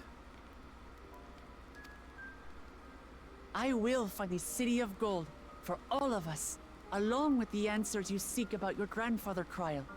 I swear. I appreciate it, Wuklamat.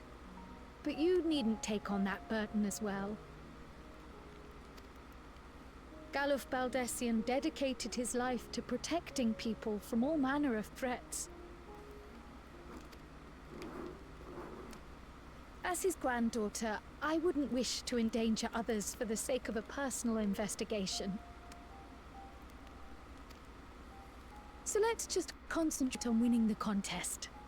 We have a shared goal, and, if at all possible, I'd rather we enjoy the journey.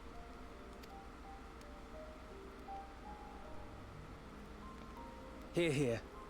We are companions on the same road, bound for the same destination. With our combined talents, nothing will stop us from reaching the Golden City.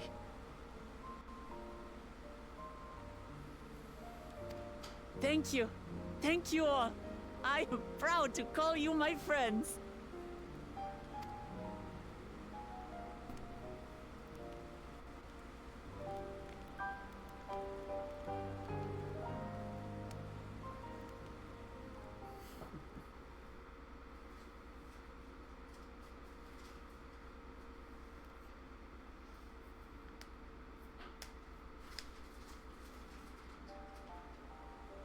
Thank you. Thank you all. I am proud to call you my friends. They seem to be enjoying themselves. Are you sure you don't want to go and say a word to your sister? Nay, there is no need for that. But what of you two? Wuklamat's allies are your comrades. It must feel strange to be rivals. Helping you has made us rivals, aye. But we're not about to break into fisticuffs over it. Unless, of course, it is a matter of winning or losing the contest. Then I'll have no qualms about putting Alizé on her rear. Despite our long history, never have I been given the chance to test myself against our companions. The thought stirreth within me a most unexpected sense of competition.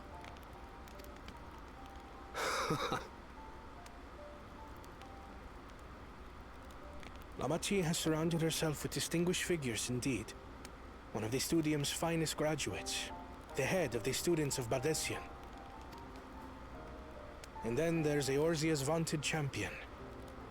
If she's half the hero you say, then the odds are stacked against us. Not that I've any intention of bowing out.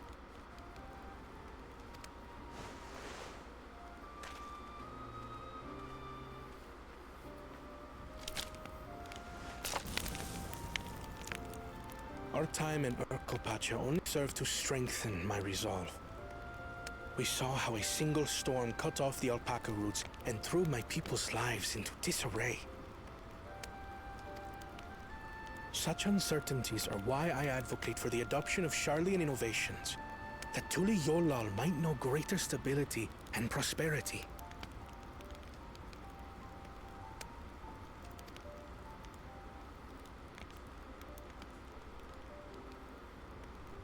Our nation can change for the better, and I will be the man to change it. Well, it's a start. I imagine your experiences on this journey, all the things you'll hear and feel and think, will help you refine that approach. I see what you did there, Thancred. Sneaky, sneaky. Oh? Trust me, Orsk, if you end up playing this game, the phrase hear, feel, think will become quite familiar to you.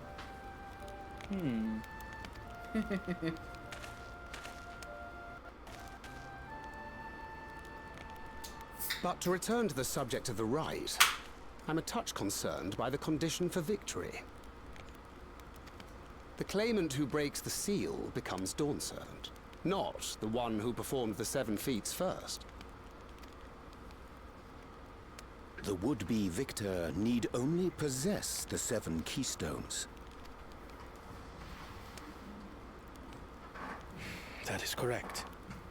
As the contest wears on, we brace ourselves for greater conflict. That is a good point then, Crid, or LJ. And I wouldn't put by that asshole Bakulja to be the opportunistic type, just wait for someone else to do all the work, and then go in to try and swoop in and steal the prize. I mean, he's already attempted that this very stream.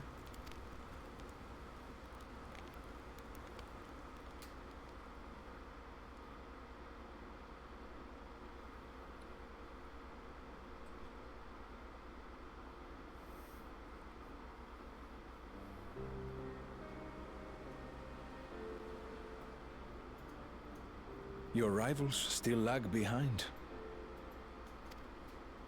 The second and third promise may have recruited competent lackeys, but none compared to you. How can they hope to compete with the resilient son? The only child ever sired by a two-head. Only the ignorant or foolish could fail to see that you were born to be Dawnservant. Such titles mean nothing.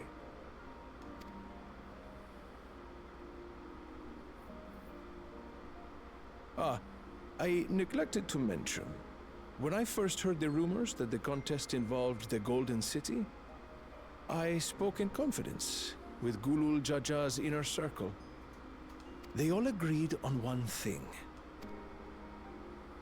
Whoever reaches City of Gold will attain a power so great it can dictate the course of history. If this power truly exists, then I humbly beg a fair share of it. Time is passing, and I would put my plans in motion without delay. The useless tool is cast aside after all. Plans, you say, huh? And just so there is no misunderstanding, you consent to this course, no matter who is made to suffer. In battle, everyone bleeds. The Dawn's promise is no exception. What better lesson to teach our people the folly of war? Yeah, but this one's definitely one of the ones who probably should not be allowed to win this contest, because to best sum up his take on what his idea would be with him becoming Dawn's servant is that the older generations remember just how horrid things were and just how bitter war was, but the younger generations here in Tural have grown up knowing nothing but peace. And, well, for example, some of the younger Pelu think of the possibility of war as opportunities for business, and they don't really truly grasp or understand the true horrors of what war truly entails. So his idea is to let them go to war so they can learn firsthand, yeah, war is a stupid thing. Here's the now that you've experienced it, do you still want it? But yeah, that kind of thing would undoubtedly lead to there being a lot of what could be considered avoidable, preventable casualties.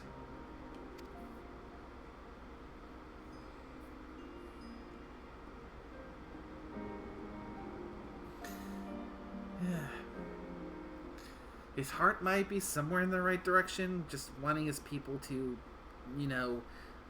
learn and the lesson that war is hell. But I was hoping for a good scrap, but this bloated sack of bile was no challenge at all. And then there's this two-headed asshole. I wonder if the house cat is dead yet. Be ashamed to lose a plaything, but we'd still have two more. If I may ask, Chosen One, what are your plans for Tuliolal after you take the throne? Plans? What makes you think we care about all that? We care only about the contest and proving our superiority. That would surely please Mother and Father. Yes, and when we become Dawn's servant, we'll drive out the weakling masses and invite our king to live in the city.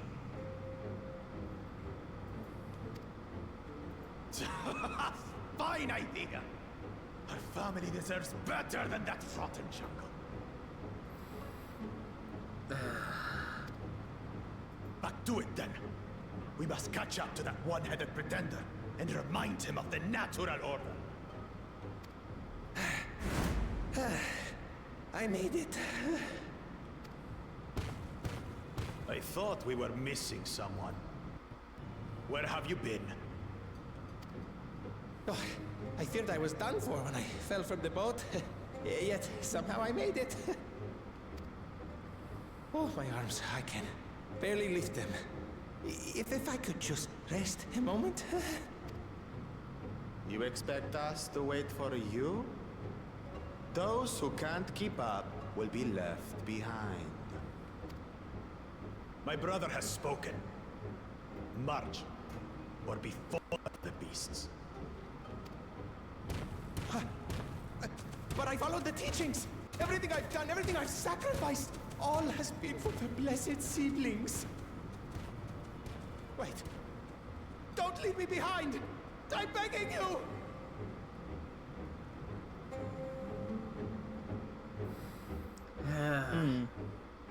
Seems a pleasant chap. Or should say chaps, I suppose.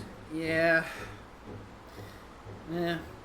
Apparently with the Mulja, it's very rare, but there are sometimes Mulja that are born with two heads and are basically seen to be embodiments of their deity. Gotcha. Which, now that I think about it, gives him a kind of unpleasant connection, or at least parallel to one of my characters. Yeah, but they don't have the third one, so not quite. Yeah. Similar principle, at the very least. Yeah. Especially with year 3 representing, The id, the ego, and the superego. Mm-hmm. Yeah. He's probably more of what people would expect for that kind of connection compared to the triplets. Yeah.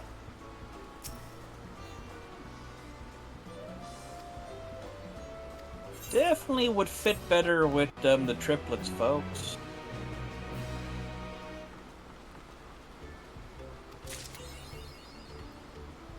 Considering how the Nulls do, sort of venerate those that are mutated amongst their kind in their eyes, as examples of divine beings from, the cursed deity that they serve. And that's basically what the Mamulja do to the two-headed variety. No, you probably notice how they kept on calling them the Blessed Twins. Yeah.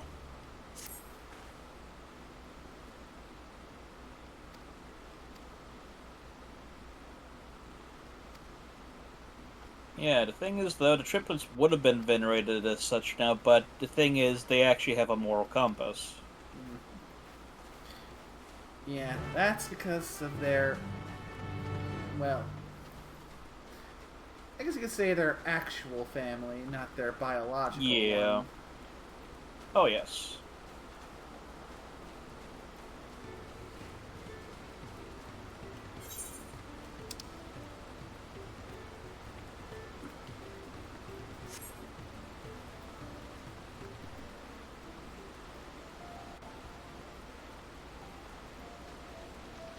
But yeah, but cool Jaja, I am so looking forward to when I can actually face those jerks down and humble them a bit.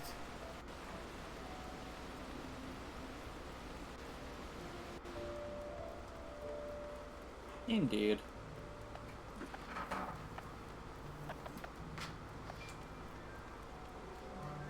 Oh, so might I ask, what's with the green and red stuff down in the bottom right? Oh, in the Is bottom? that inventory or something?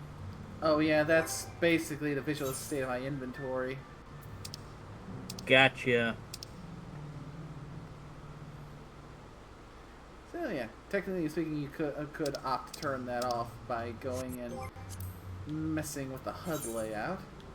Oh, no worries, no worries. It's just that I was curious on what it actually was. Because I knew it was representing something, and inventory does make sense. Yes, let's see. There it is, the inventory grid. Yeah.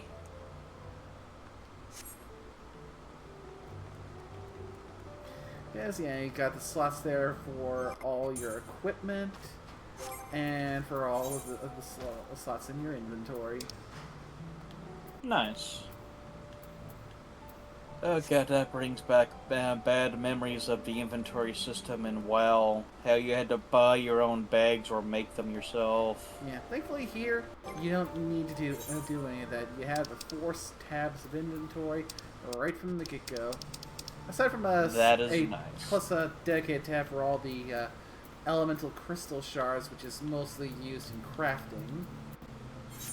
And, yeah, okay. And one for key items. Of course. Plus, once you get yourself your chocobo, which you can use as both a mount and with the right training as a companion to assist you in combat, you can also get an extra set of inventory in the chocobo saddlebags. Nice. And the last bit of storage you can do is by hiring retainers, because retainers, you can have a limited amount, and you can also pay for additional retainers. Basically, retainers, they're your NPCs that can do just a lot of stuff with.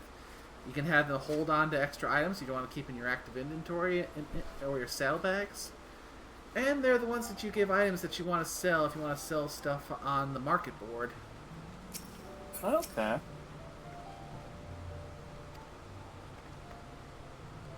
If I remember correctly, you can hire 2 retainers for free playing the game, and any more above that, you'll need to go and pay for this, pay real money for the service of an extra retainer.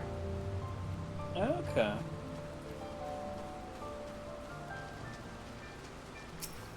Ooh, Aether Current. Don't mind if I do.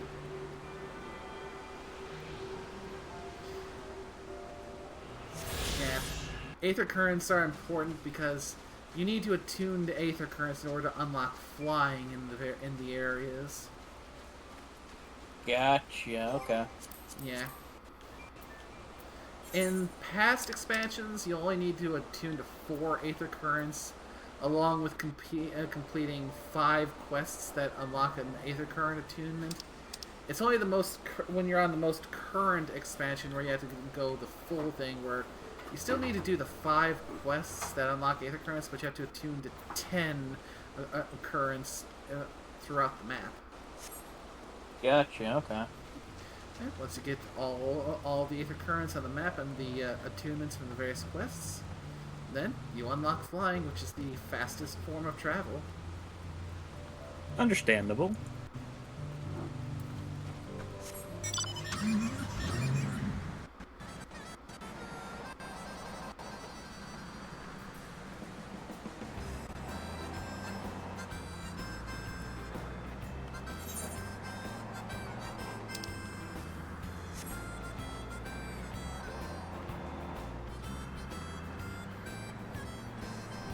This is a different kind of architecture from what I've seen around here so far.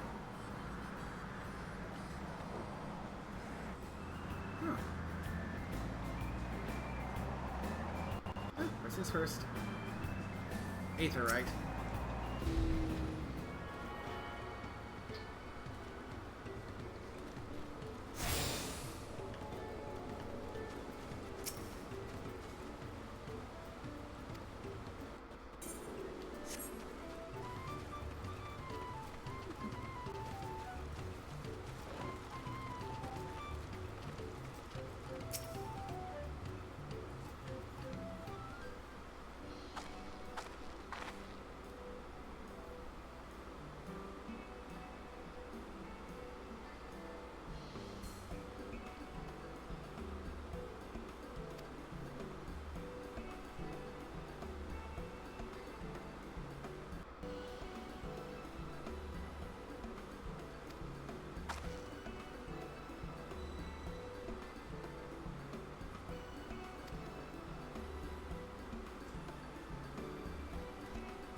Oh, it's a goblin village.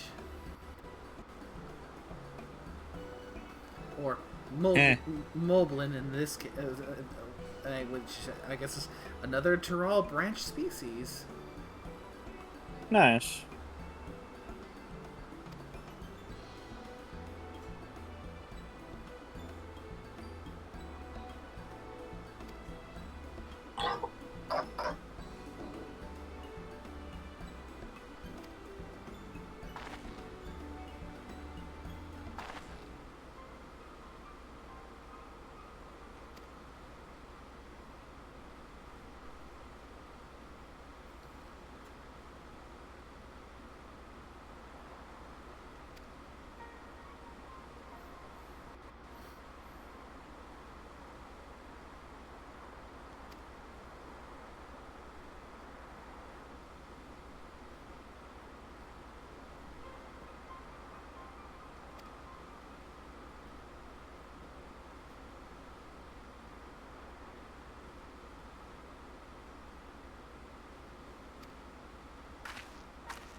Yeah, it seems like a lot of areas in this area have been pretty heavily set back because of that storm that hit prior to us arriving.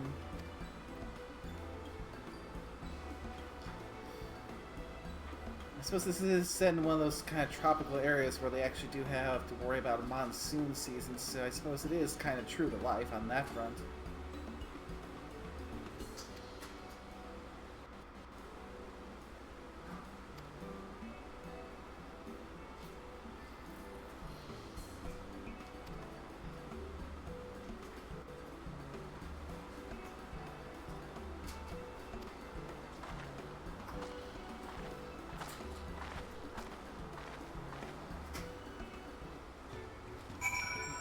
Indeed.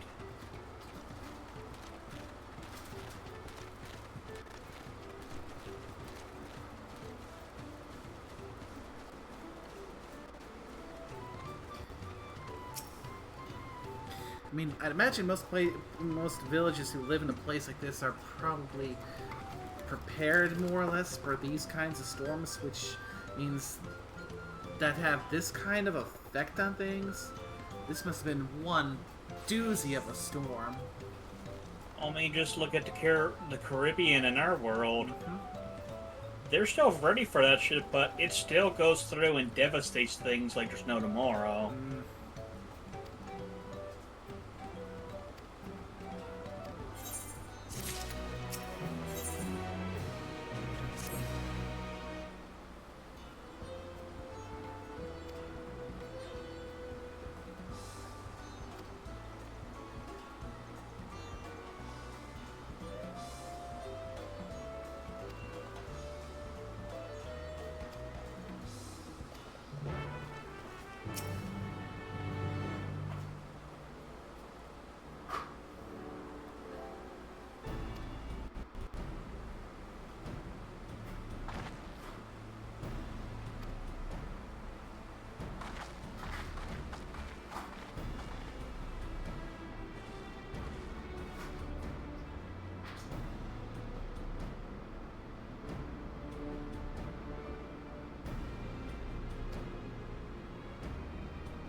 Yep. Play of crafting materials.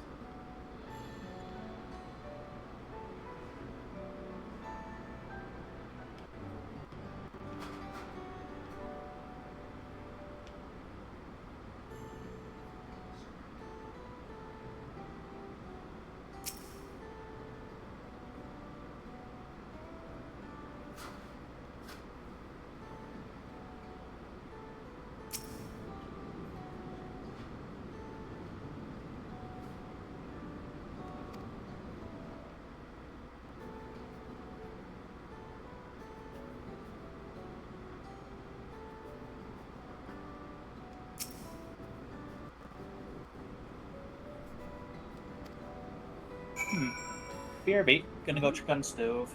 Yeah, no worries. Okay, looking at this guy, I'd say the things he's most in need of right now is some fresh tools and something to get it cooler inside this place.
Oh, great.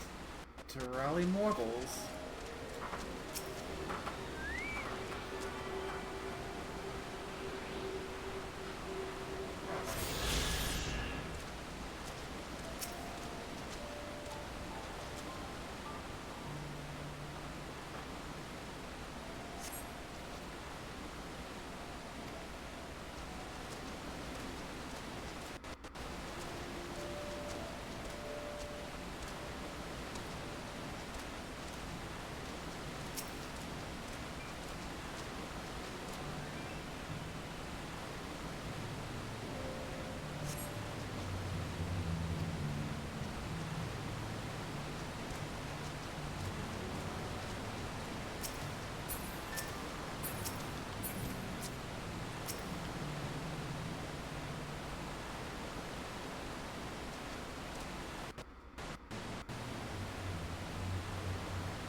Considering I hear the song playing, I'm assuming you're riding a chocobo. Yep. Nice. Yeah, my own personal chocobo. One that's been with me at least since the beginning. Well, not the beginning, but my first real mount. Nice.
I'm guessing that's a wolf boy?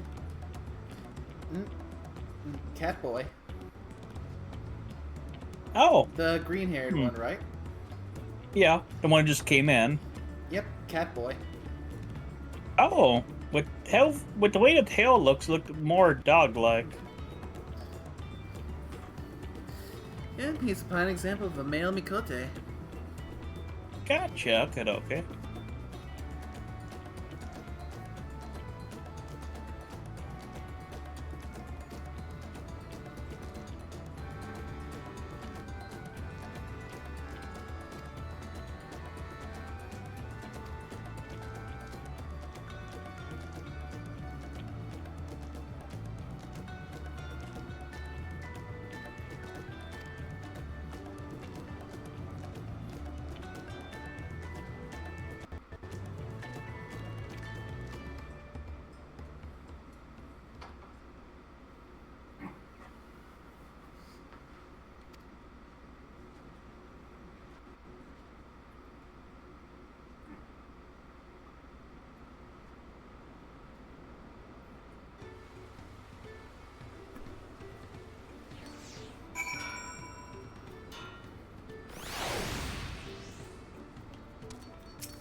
I think picking up the start of the next trial for Wuklama is probably going to be a good spot to wrap things up for tonight. Yee. You have been at it now for a little over 3 hours. So, yeah, I think good progress has been made. Ooh, without a doubt, without a doubt.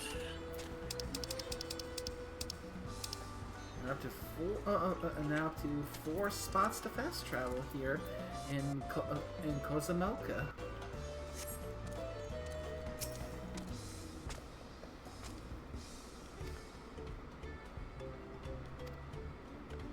Oh, today's an interesting day of importance. Today, a great man was born. Martin Luther King Jr. Oh. Yeah, because we're past midnight here now, so looks like the 15th of January was when he was born. Interesting. I did not know that.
Why are they wearing gas masks?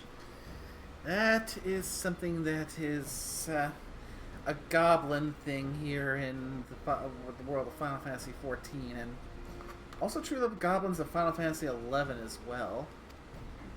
Interesting. Yeah. Definitely a unique design, I'll give them. Mm-hmm.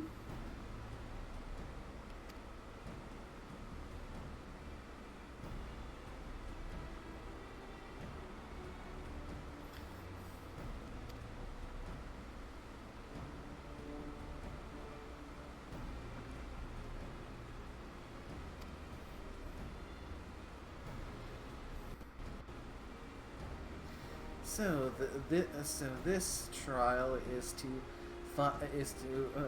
find a goldsmith to bring over to this area to sign a contract for service. Hmm.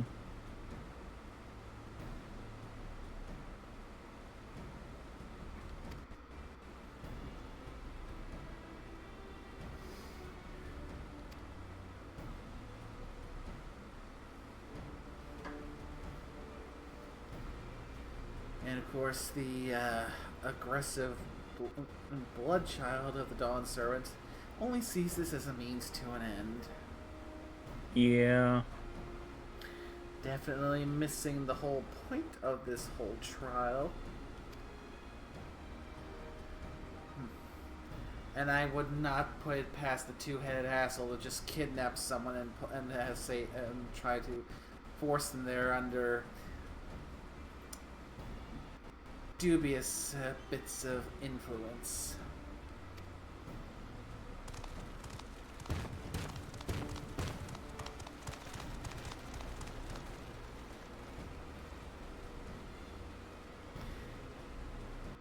I hate it being right about things like this. Yeah.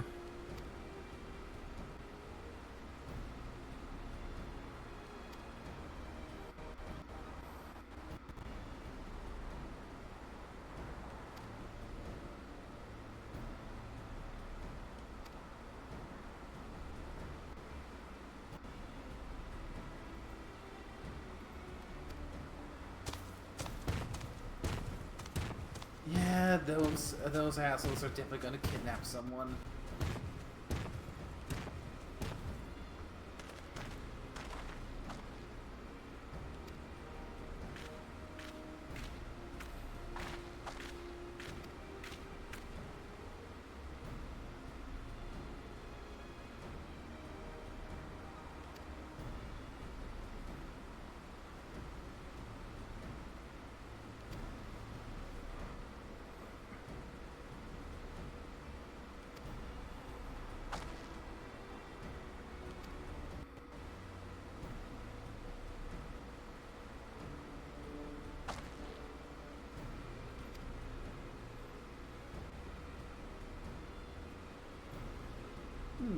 Have you already forgotten that we have already made acquaintance with you and I of a budding young goldsmith who's been looking for a new start here?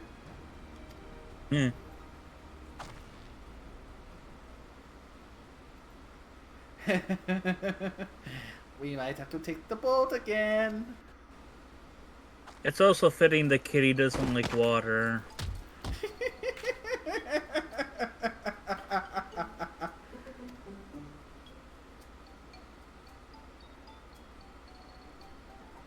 To be frank, Lily is also not a big fan of water. But that's besides the point.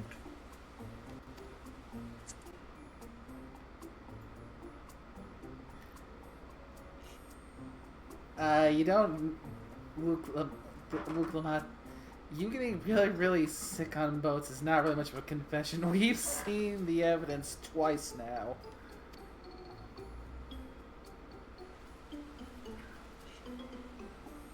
Yeah.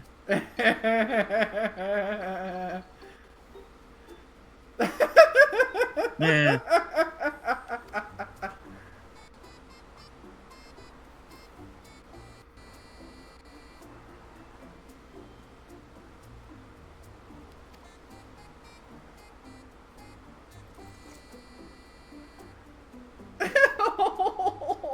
No.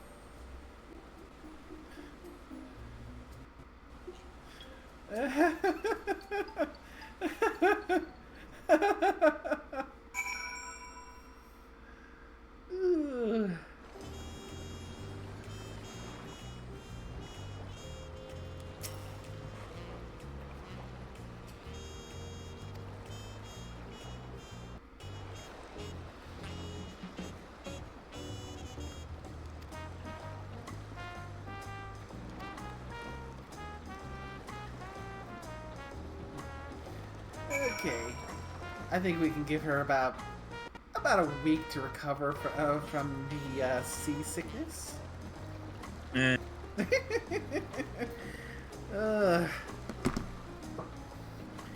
Yeah, one thing I've been told repeatedly from Tara is that the thing about why a lot of people don't like Luke Lamont is because they feel like, as the story goes along, that that as far as the writing goes, she's overused a bit. I can see that. But so far, I am enjoying her as a character. I like her, and well, again, time will tell whether I end up sharing that feeling that she ends up being overplayed a bit. But so far, she's been fine by me so far, and time will tell whether or not I agree with it. And well, I suppose since I've been warned about it, I probably will take it a bit better than a lot of other people did, because I've had a little bit of advance warning to be prepared for it. But she's doing her best, and we are along as supporters, because this is still basically her quest. We're just the hired help. Mm-hmm. Well, yeah, that's gonna wrap things up for now. Yeah, thanks for joining me, Orsk. It was a pleasure to have you for this one. It's nice to pop in from time to time. So yeah, this time next week we'll be picking up where we left off, and trying to find a goldsmith to recruit over to help with the moblins. Yeah. I mean, granted, I'm currently a level 100 goldsmith, but I have other places to be. I can't tie myself down just to make pots all day. Mm-hmm.